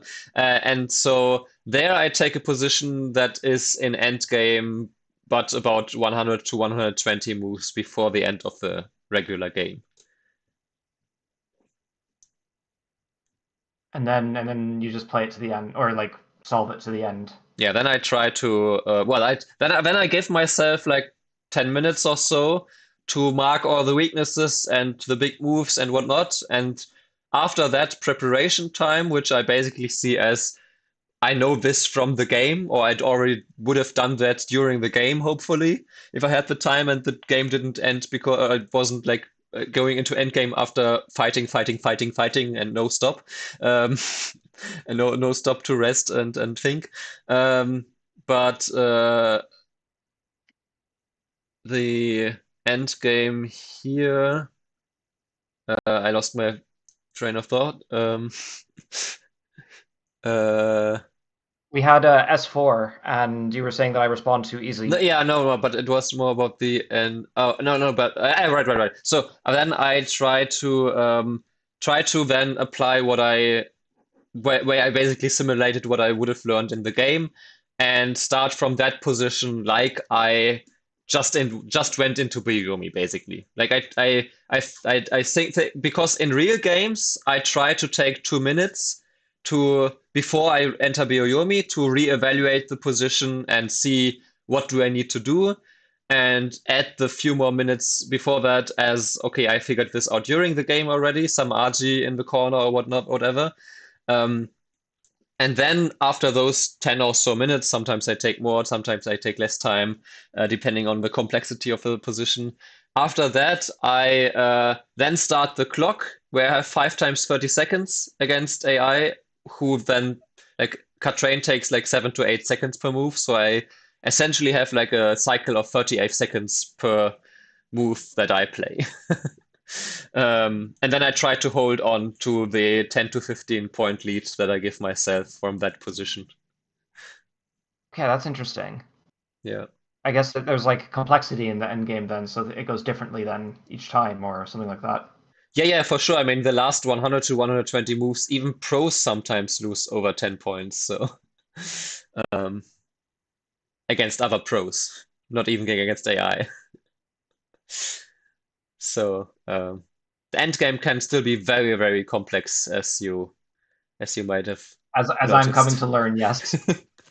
And so some people sometimes say, "Oh, but some games don't even go into end game, so isn't training end game like inefficient, kind of?"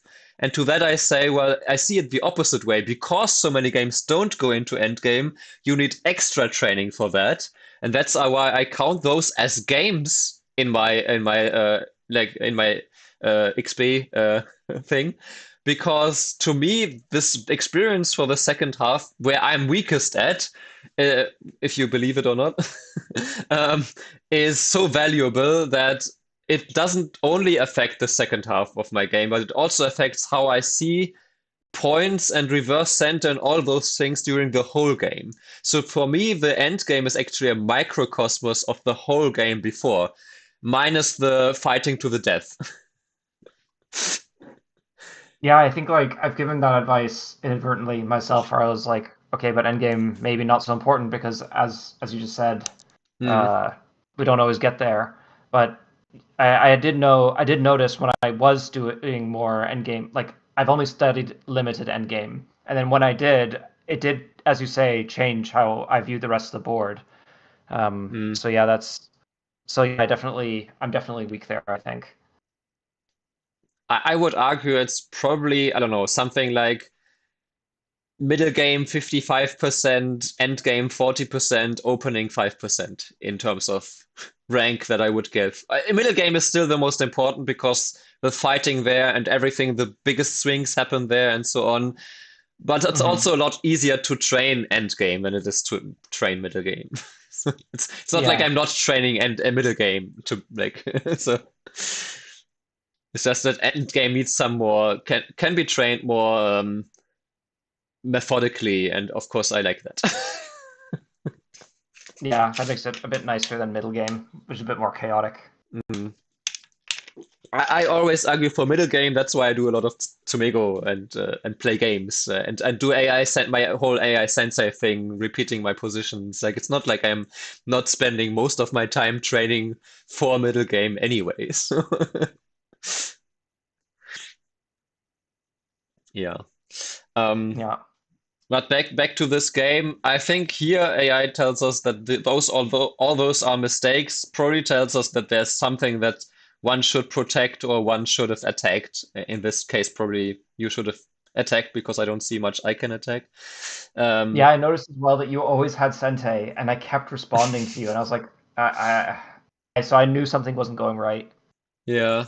Like, even here, I was kind of worried that you might not even need to respond because you can maybe do some counter attack here first and counter. So, for example, here, you can totally play this one first because if I now do this, um, uh, this is a goatee cut, and you play here, threatening to cut me in two places, and I'm just dead. Hmm. So you could have asked this one, for example. I don't know if that's the move, but you could have asked this one first.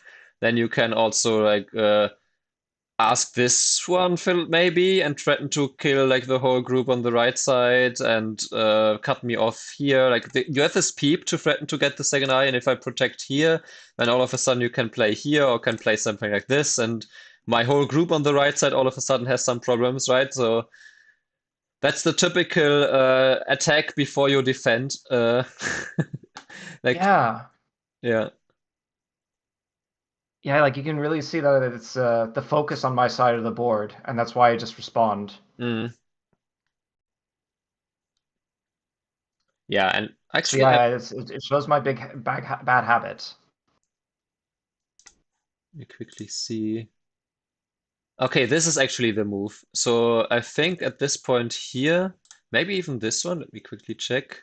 Yeah, okay, so this is actually, I was wondering because B17 is quite huge.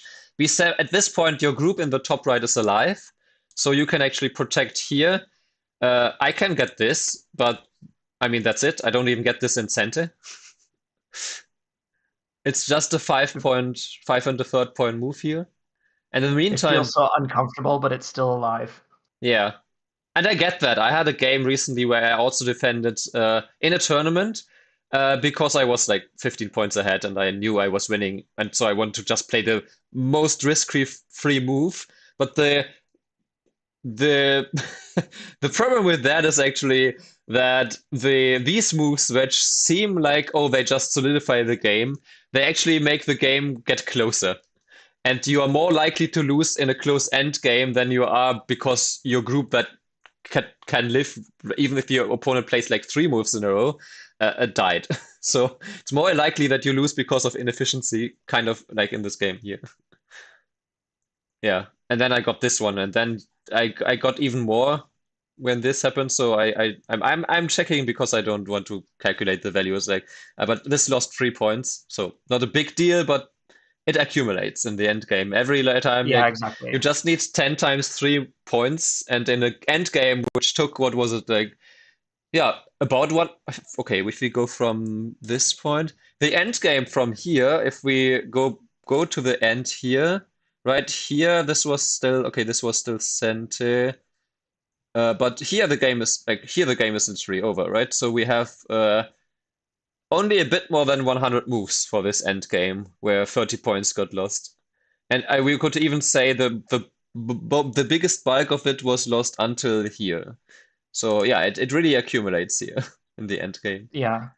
And most of this really felt like it was, oh, because you kept responding to my moves, right? You kept responding to S4, you kept responding to my descent here, and the Hanen connect here. Um, okay, then you got this, and then you got this. This was also quite big. But yeah, even here you could consider Totinoki, but okay, this was yeah. Then T10 is actually like a 4.5 point mistake.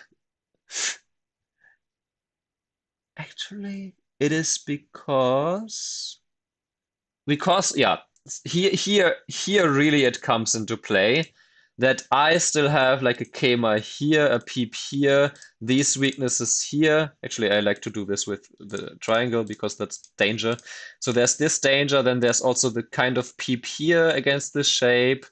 You do have this eye. You also have like these and maybe also the Kema here to then kill the whole group if I'm not careful. Doesn't quite work, but you know, this RG accumulates. And like I said earlier, in a recent stream, um, weaknesses don't have the motto "Together we are strong."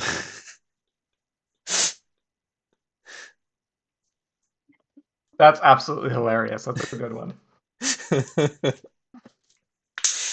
It's actually comparable to the 2 versus 1 situation. Like in real life, it's not good if you're 1 versus 2 person in a fight. Um, in most cases, but in Go, it's great if you're 1 versus 2. Yeah. So it's actually funny how Go emulates so many things of our life, and but in some areas it's just complete opposite.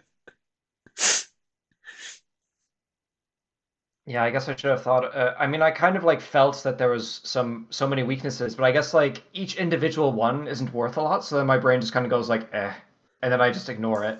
hmm Yeah, but let's say you get this one, for example, in Sente, then you're already alive.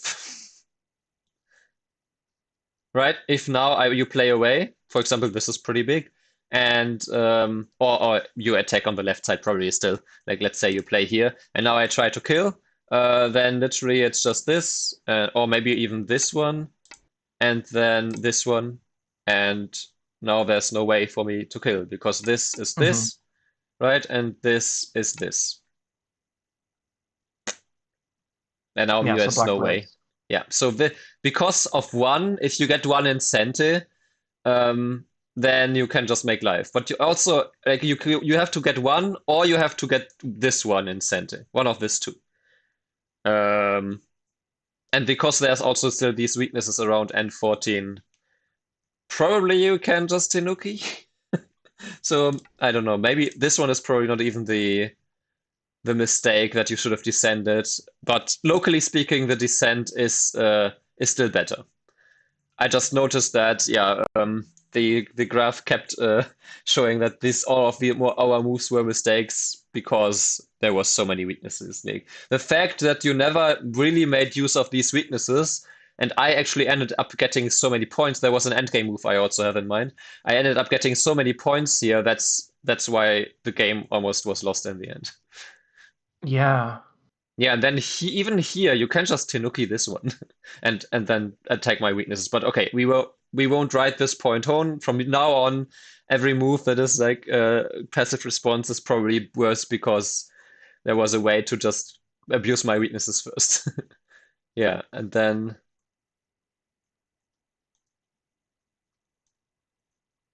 this was all nice to get. Yeah, and then we have this situation that you already discussed, right? Here, descend. Yeah, probably throw in. Yeah, throw in first. Because if you descend, then I can connect here, and then it's not Sente because now I threaten to play d3. Right, so this should be.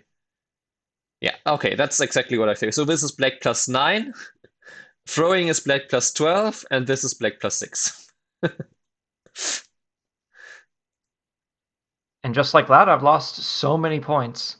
Yeah. And you could even feel it as well when you connected M16, because after you connect there, it's like, oh, maybe you could actually make some points there. Yeah. So we can actually you can see you responded right here, you responded here, you responded I think it was also here. L7 and 06. No, 6 was your move that you had to play to not die with your center group. Okay, yeah. Oh yeah, right. Yeah. You responded here instead of counterattacking. I guess earlier we can maybe also count this one to some extent. So I think so, yeah. and then also of course the whole corners thing here. So all of those lost like 25 points.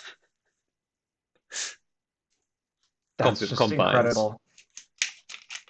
I'm going to be way more serious about endgame when I'm playing in the games in the future. Mm. I have to avoid playing moves in Gote and just focus on the whole board. And I think Mm. if I do that, that might be, as you say, maybe beneficial for my game as a whole. Yeah. Yeah, and then maybe maybe I might be wrong, but maybe this was just I don't know. Maybe a question for you. If I had blocked here now, would you have played something around N14 next? N14. Yeah, I consider that move. Mm. I think I would. I think I would peep at G12 first, but yeah, I was looking at this move. Oh, I see. Okay, yeah, yeah, sure. Okay, fair enough. Yeah, yeah, yeah. But apparently that's not the best. So I was just a little bit worried because I had this cut and some RG here. So I thought this was big, but apparently I lost the 1.5 points here. Okay, that's good to know. That's something I will review on my own a little bit more deep. That's not quite the topic. Ah, yeah, here I suppose. This was okay. This descent here gave me a few points to like 2 points to get this. But if you instead played this one, then you can still get R13 but keep a lot more points here. While in the game after this one, I got the potential point at Q14 and also the shape to get some more points around like P13, the point because I have to descend here anyway. If you like if for example we play this and then you play here. So that kind of was a little bit of a loss for you because you Yeah, it lost all the adds up together. you have all lost the potential to gain 2 points yourself, and I have gained the potential to gain a couple of points myself. Um, all that in Gote, so it's like divided by two, so 2 points make sense. Uh-huh. Yeah, and then also here you lost the option because you had the option to actually, in this case, I'm not quite sure, but there was for sure the option here to play uh, this one to have this 1 point reverse centi. That was probably not small. I also wonder about this playing this one sooner, but okay. Satari. Yeah, and then probably here. Yeah, this was a mistake, right? I remember J4 was for sure because it's just 1 point. Well, I guess it's two Mhm. points. Is it 2 points in Gote? Actually, I have to. I guess. Okay, no, it's 2 points in Gote. Um. Hmm.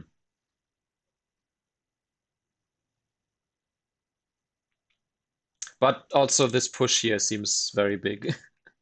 Hmm. Right, I think the push here should have been played first. Because if now I play here, then there's this one. Now there's the whole co situation. And if I have to defend here, then clearly this is no wait, then I am just you threaten to kill me on the right. So if I have to defend here, then you can also push in here. So I lose a lot of points here if I don't respond. So you can get this one. Then you can also, well, maybe not like this. But yeah, you can get this exchange first. And then I got this exchange and this exchange, and then I got this. Yeah, 030, getting 013 was really big.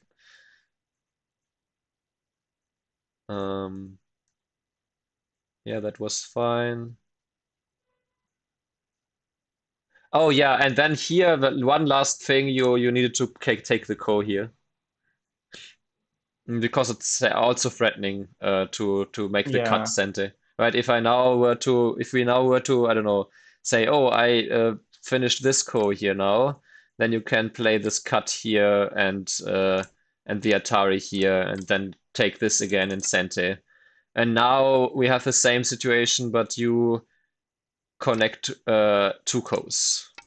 So that's 1 point better. All these like follow-up threats as well. So then it's not just the moves on their own as well. They have follow-ups. Yeah. But yeah, okay. So, but that was just the nitty-gritty of the very late end game. So that's why it went from +7 to +2. Um,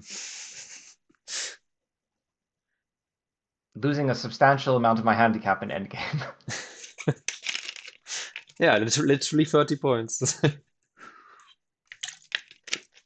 It's pretty wicked. It reminds me, I said that earlier on stream, but it reminds me of what Yoon Young played like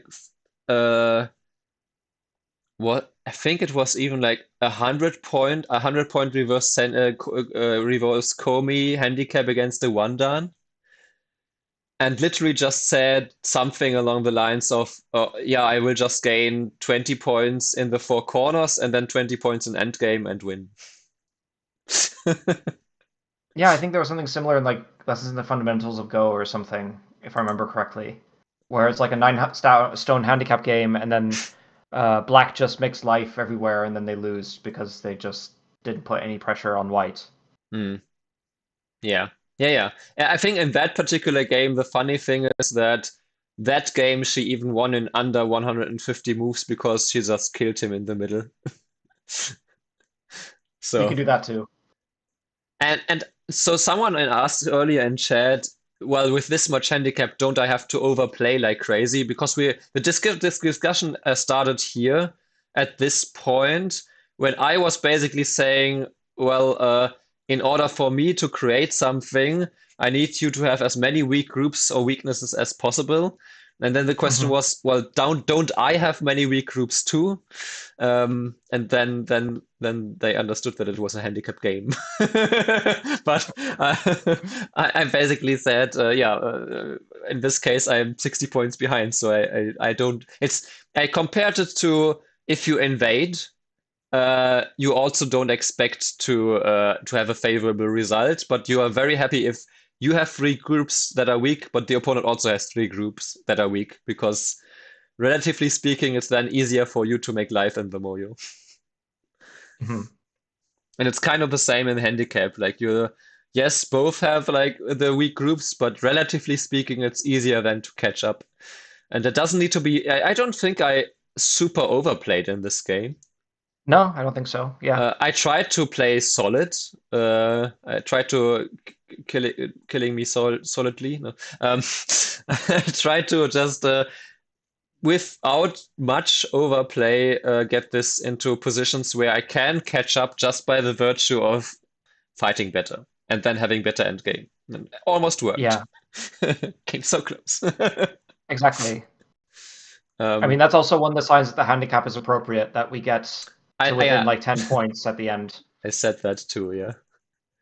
Um, Here, actually, I was convinced that you would play this one. Yeah, I should consider that. I never consider it, but in a handicap game, it's a thing to think about. Yeah. Because you have the stone at 017 and the Tengen stone, all the fights that go out here are, well, it's an equal fight, so it should be fine. But on the other hand, Yeah, I for guess you sure. could also see then I get my wish of weak groups. That also not really, because like, yes, this kind of variation, like I live in the corner, very small, and generally speaking, it's not that hard of a fight for black here, with the basically almost already base on the top side. So, but yeah, that would have been. I think that would have been more appropriate than just taking some center here. Yeah. Um, Yeah, I kind of did that without thinking. So yeah, I should consider the other option so I get that experience as well. how did you like P8?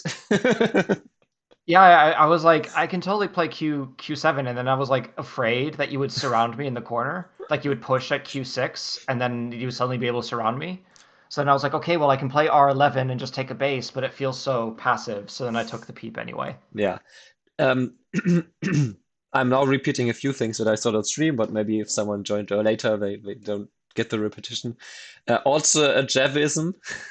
You can tell I was coached by Jeff for a couple of years. I also watched their streams a lot. So when you see something that is an obvious, where there's an obvious weakness or an obvious move that looks like the trap, even if that's the best move, um, Jeff is of the opinion you should never play it, or at least he never does, because that's exactly what the opponent wanted, and that's exactly what the opponent probably prepared. So while Yeah, Q7 yeah. is probably the best move here, or at least it doesn't lose anything, it still gave me exactly what I wanted. But that's also like you can also say, well, you think I'm afraid of you, but I'm not. I'm entering this fight. I'm entering this That's kind of situation. what I was thinking. Yeah. But okay. Yeah, that was all fine, I think. There was here I can't really say there was much. And also here I played N11. Uh, this is more of a young move. I see this played by a lot of teenagers, this kind of move.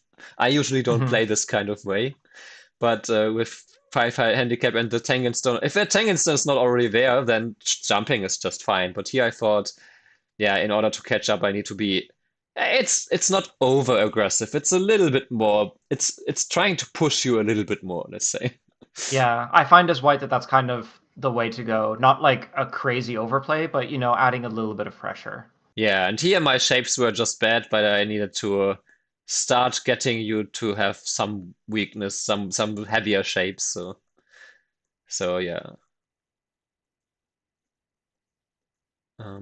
Other than that, I was not a big like the jump. I was not a big fan. Okay, and actually AI agrees with me. It's 5 point mistake because you literally just had to like play something like this.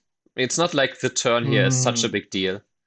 Like yeah, because okay. this move here is a Sente, your corner is completely fine. Why? Oh, Sente, it's Sente to just protect, like connect your group here. So if I want to keep you separated, then I have to play this move, which also still gives you this kind of double peep here. So I might have to play this one too at some point, but even then you can still cut me here. So, eh? So there's a lot of RG in my shape. So that's why when you played here, you essentially gave me exactly what I wanted, which was I get to connect here. Mhm. And even if you don't continue here, at least exchanging this and giving me this empty triangle is already a beneficial exchange. But I think just responding on the bottom side, you probably were thinking you don't want H3 to get isolated. Um, Yes, exactly. but I can read your mind. But the problem is that even here, it's not. Let's say you respond here, then this bottom side is just. First of all, I can't capture the stone with one move. Even if I play here, this is still a fight to capture. And if I don't play there, if I try to, for example, now surround this, then you can just escape, and this whole white group is not alive on the bottom right. The two stones on the bottom left are not alive, so it's for sure. By getting stronger in the center, you also give yourself friends to run to. So yeah, so You that's have why to consider this. everything at once. I keep thinking in isolation. Yeah, that is good for training certain aspects, but then you have to start putting them together too. Like that's the next step then to you're probably aware of a lot of these things, but not enough combined. Like the same thing with Yeah. the end game that your groups were a lot stronger than you maybe thought, or especially your right side group, because I had all of these weaknesses. Yeah, it's quite interesting. Right, That's so pretty cool. you read on the right side correctly that locally you are dead if you don't respond, but that's not the whole picture. I sometimes say that the difference between like a double-digit queue and a single-digit queue and a down player and a high down player and a pro is like the the square of your attention. Like the double-digit queues usually think in like a square of 5 by 5. Like everything only is in that single area and everything else is forgotten. And there's like a fight for 100 moves while there's like a big killing move on the other side of the board. Where- that's where you get the comb shape in the AI graph. Yeah. And then maybe at single digit Q, you have like a 7 by 7 range. At a down level, you have maybe a 9 by 9 range. Of course, not quite like, but I see it as a little bit like your range just expands of what you are aware of at the same time. Mm. And that's also where endgame is actually very helpful because in endgame, more than in any stage of the game, unless you're facing some redders and breakers and whatever. But you have to be aware of everything because literally you're jumping around the board much more than in any other phase of the game because you have to say, oh, there's one big move here, then there's one big move here, then there's the reverse center here, then there's like weaknesses here which make this move be 3 points instead of 2 because there's an extra benefit there. Like all of these things in endgame, you have to be way more aware of the whole board than in the other stages of the game. It's just that we think in a middle game it's bigger because it's more impactful if you're not aware and you die on one side of the board because you weren't paying attention of a ladder breaker. Well, that's painful. Yeah, I completely didn't. I've learned something new today. I've never thought about it this way before. It's true. Mm. That's good to hear. That's working. Yeah, so connecting here again, like gave me so much. Now like most of my cuts there are protected. You don't have this. This is essentially the big reverse center move that I was speaking about that I want to find more in my games. So I'm actually very, very happy that this was also the best move. Yeah, and then okay, all these moves, J5, all these are slight overplay, but they are not like, oh, if you find now the one correct response, the game is over for me. Not that kind of Mhm. overplay. Yeah.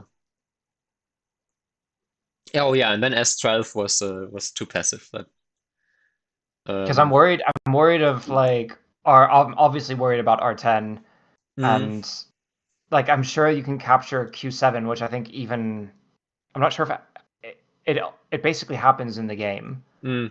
So I'm like, I'm not super alive there. S12 is really not necessary. Well, the problem is, I don't know if that's the best, but let's say you cut here. The whole white group is also not alive yet. Mm-hmm. I'm not sure if this is the best way or if there was some better way. The other point is that maybe you don't want to play these exchanges, but just to demonstrate, there's also problems for white shape here. Yes, I wanted to play that. I was gonna go for the 14 cut, and then I was like, okay, well, I don't have the ladder, so I can't take this at the moment. Oh. Hmm. Yeah, I don't know. This is also too tricky for me to figure out what would benefit best. I can't just tell you that S12 is not because it's not making use of my weaknesses. It's just trying to live very locally. And yeah, and here this was just a big gain for me. I think I'm also wondering um maybe you could have also just connected here because then your S7 is. I'm not sure. Yeah, I'm not quite sure here. Quickly, oops, check if you can, or if you can Hane here instead. I think maybe you can Hane here instead as like a counter attack. No, that's too much. Maybe if you push here first. I don't know.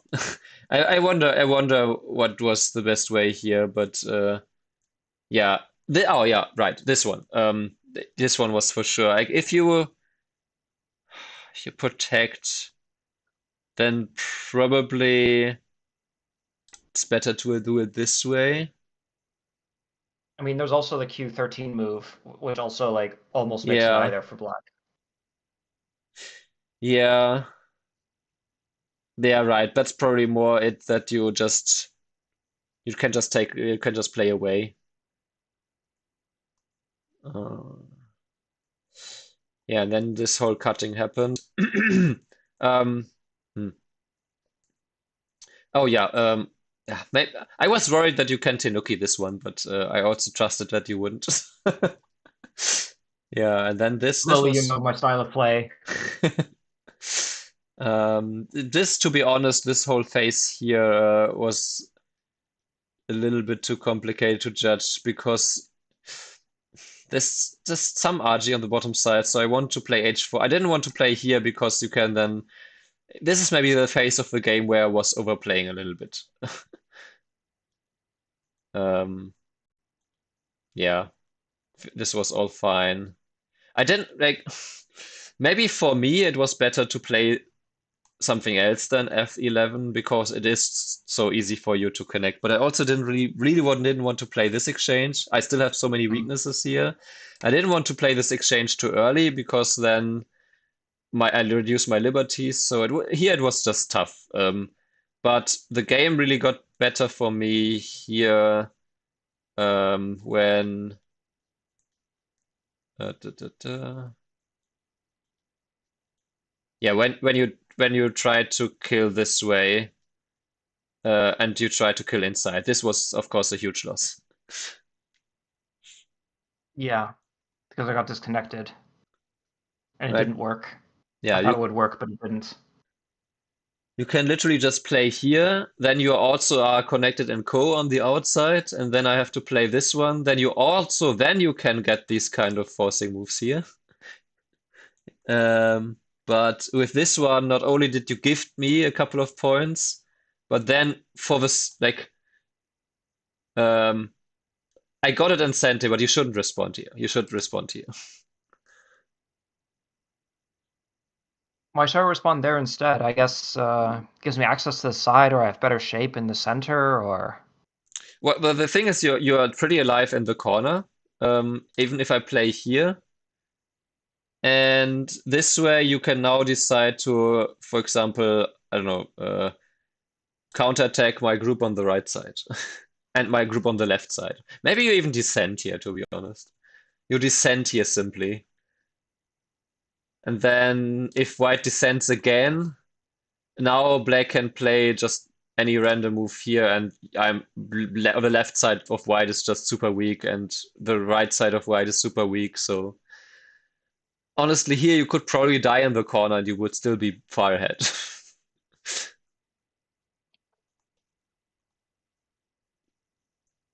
yeah. So Yeah. then just descending here, and then if but I didn't do that. So then what happened? No, you connected here. Yeah, and then you cut, and then I was weak. So instead of being able to launch a bigger attack, I had to deal with myself a little bit. Yeah. Yeah. So this is just not. It's just about some end game, basically. This move. And I wanted to play here so that if you respond, I get this, and that's more likely that you respond here. But the problem is with this, just you can just kill me. So, Hmm. or at least this would be problematic. Tell So me the position yeah, of white.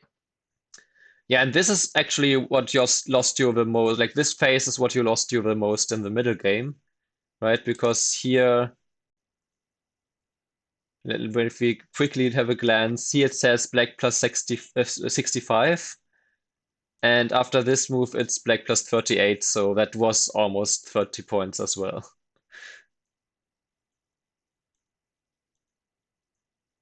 Yeah, it's so big. It's Yeah. crazy.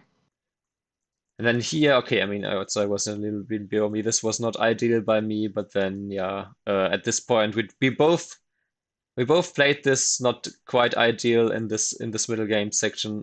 I really wanted you to extend here so I can keep attacking, but I also didn't want to extend now because then you get this one, and if I have to Yeah, defend here, sure, I get maybe this attack, or maybe I even kill this, but at this point, is it really worth it to kill this if you also get like the whole, like if, for example, we play this out still like the same way. If you then get here and you just connect your groups and you also take the whole top side, like even if I kill this now, I don't even know if that's worth it. Also because my group on the right side now is very weak.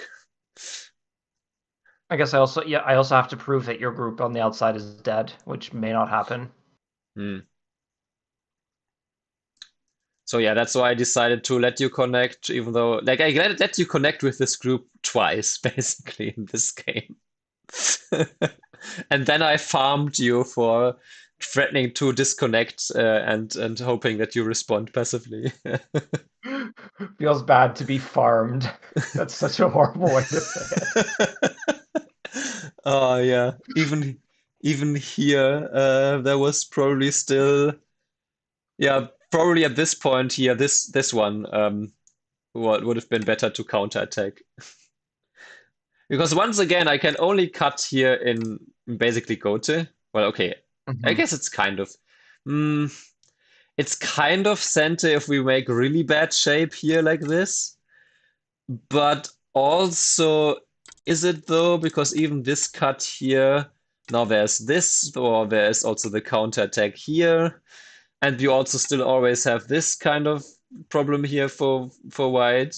So the like, yeah, you can see the fact that I have so many weaknesses here at this point of the game is where it started. Like before here, I would say there was maybe options to be a bit more forcing against these weaknesses, but generally speaking, this was all fine. But starting from responding to this peep, um, this is where you lost 50 points basically from being too passive end game wise, kind of.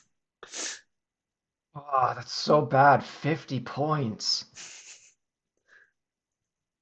This is so bad. Yeah, also this extent here I criticized in the game because all I wanted was to keep your middle group disconnected in Sente, and I achieved that with these two moves. Okay, that was a little bit time pressure I was something. reading Q15. I was reading that so hard and I didn't think it worked. I normally wouldn't play R17, but it was only because I kept reading this wasn't working. Um, Depends on working. I think it's just I get the corner and I'm fine-ish on the outside. So I think both are fine. Okay. I probably would have still played this though. But yeah. Yeah, because Um, R17 feels so passive. yeah. Then I'm wondering actually quickly. Yeah. This would have been the best. Yeah. And maybe also my best chance to win this game because this is the kind of reverse center that I'm also talking about. So I was talking about reverse center with L9 earlier, but this is just because the cut, you can get the cut itself in Sente and then threaten to capture those. But I can also get points, and I'm already alive now with this group, so I don't need the space around S4 to make a second eye there. And I keep the four, I keep the five. Maybe it's not even reverse center because you don't capture in center, but this was just a huge point to get because it makes life for me and it threatens to kill your group. And if you don't notice that, if you just think, oh, I played this because I don't want to lose these 5 stones, and you maybe play like a big looking end game here, now if I play this, the game could really get over because I can kill you. Yeah, I noticed that I noticed a little bit later in the game that that group wasn't super alive, and then I was able to capture those 5 stones and live. But if I wasn't able to do that, then I think I might have died in the center. Yeah. I had a game, yeah, was when was it? Hang on. Yeah, yesterday, where I had a very solid position and was also like 20 points, 25 points ahead. And I made two weak groups for myself for no reason. And then the game actually got close to like I was also at 2.5 points before the opponent completely let me live with way too many points in his moyo. Almost died himself. So yeah.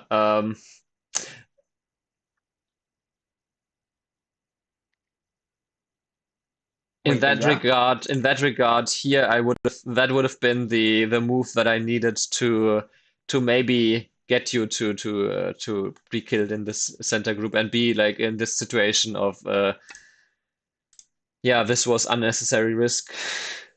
Yeah. Oh, because AI completely likes S16 here. Maybe even playing here is the business best. Nope. Okay, Yeah, I something considered else. that as well a little bit. Maybe it's still this one actually. Yeah, no. It is also pretty big. Anyway, yeah, but these are just very big, yeah. So, also, I guess this one is big because of the RG against this whole white group still, because right, the hidden benefit of all of these moves, I don't get S16 later and all that. But yeah, of course, if you then play this and you die with this group because we're playing a similar situation, like if we play the same way, And let's say I already got this exchange somehow, I don't know, then the whole black group, of course, is in some kind of danger. Yeah, I think it's going to be interesting because I guess a lot of these mistakes will keep showing up for a little while until I stop doing them. So it's going to be that painful period, but hopefully I can get past it. Yeah, literally, like it was more, that's why I wanted to start with the second half, that so much was lost in endgame, and the other thing was trying too hard to kill this group, basically. Yeah, And because this is already a huge success for you. I was very unhappy with this in game, and rightfully so, because I used to have the prospects of targeting your group in the center here, and maybe also have more RG against this corner, right? But because you got to connect, essentially, and you also got the Hane connect here in center, the two biggest resources that I had, besides that this group can also become weak, are gone. So the two best ways for me to come back in this game are at this point gone, and that's why the game is actually better for you now than it was at the start. yeah, I need to Um, think more in these kinds of terms because I think like when I'm playing against other players of my own rank, everyone is just trying to just kill mm, everything all the time, no matter what. No one ever thinks about anything that's not killing. mm. And so it's hard to think about like, oh well, I surrounded you, you live small, therefore you're sad, therefore that's enough for me. Like it's hard to think like that. I would say that is one of the like if you can get into your feeling that you made the opponent live small, that's great. That would probably raise your strength by a stone. Really? That much? Yeah, because think of all the times that you tried to kill something, but you got counterattack or reversed killed, or All the um, time. Yeah. yeah. And if instead of if instead of this you just took influence on the outside, for example here, right? If you now in this case here, if you at this point here you just took even just this one, all of a sudden you are strong and connected everywhere. This white group still needs to like you can still get the profit later from this. It's not like I really want to play this move now because if I have to play this move, I don't think so. But if I had to play, well, there's you could also play this one. So yeah, there's way to be very problematic that this group becomes very problematic, right? Because even this peep doesn't give me an eye. Um, so that was maybe that could have been a way to be more aggressive against this group, but like killing from here where you can't kill, and also giving me these ways to reduce your outside. Let's say I have to play here, then all of a sudden, it's not that you failed to kill me here. It's that you managed to get strong yourself while you surround me, and now have the option to kill two other groups. Yeah, that's really Don level thinking right there in a nutshell, I suppose. Of course, the situation changes maybe a little bit if white is super strong everywhere else on the outside already. But even then, if white is so strong everywhere, then you need to defend your weaknesses even more so. And then your advantage is basically that you got strong right next to opponent's strength, which cancels out, so you manage to devalue the opponent's strength. So even then, it's valuable to just surround and stay strong. But the reason why at this at this point, wait, no, not quite at this point here, but at this point, hmm, right at this point here, I caught up more than 10, well, about yeah, a bit more than 10 points, is because you had to live small, Yes, exactly. right? You lost most of your of the or of that because of this move and because of this move, and I believe what else? Oh yeah, and because of this move too. I'm not sure what exactly you should have played, but or you should have even could have even Tanuki'd, but these three moves, and you live with this group. But in the meantime, My group on the outside, I got for free, essentially, got this move on the outside. I also got some, I should stay consistent. Let's take this. I also got some points here. I also got anytime, but kind of, I can capture this stone kind of incentive with this. I have an I shape here. So my right side group got, oh, and you no longer have this one incentive, basically now. So I got all of this benefit for myself while surrounding you, and that's why this is yes, a significantly catching up from the compared to the position from the start. Oh man, it's I don't know how to say it, but yeah, it's all these details that I never think about. Yeah, I'm wondering Yeah, it's here. pretty big.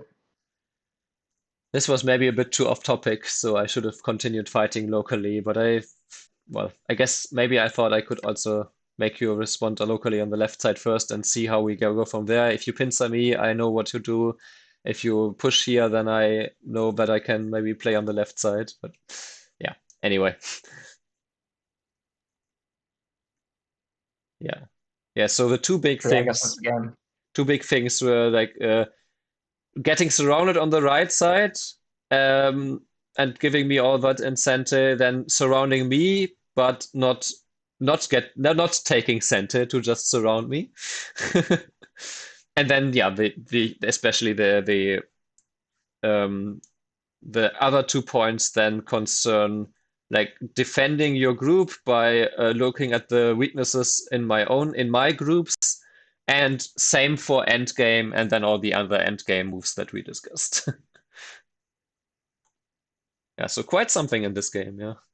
Yeah, I mean that's why I'm enjoying the hand because I can last longer, and then you learn all this, which is nice. It also means like you don't spend so much time fussing over like Joseki and stuff like this. Sure. Yeah, but Sorry? But uh, yeah. yeah, Joseki is. I mean, that's the one thing why I play these kind of like these kind of moves, even though I haven't looked at them myself. Sometimes I have maybe studied them for the future. Probably I have already studied them. No, but Yeah. um, because it's just otherwise it's just normal for Joseki. Nothing interesting is happening. We play the opening for 100 moves. Nothing interesting is happening. So Yeah, I guess there's that too. But yeah, I think I play a relatively stable opening so that there isn't a lot of yeah, complications that can happen. that's why I also didn't spend any time in the opening because I just thought, yeah, let's.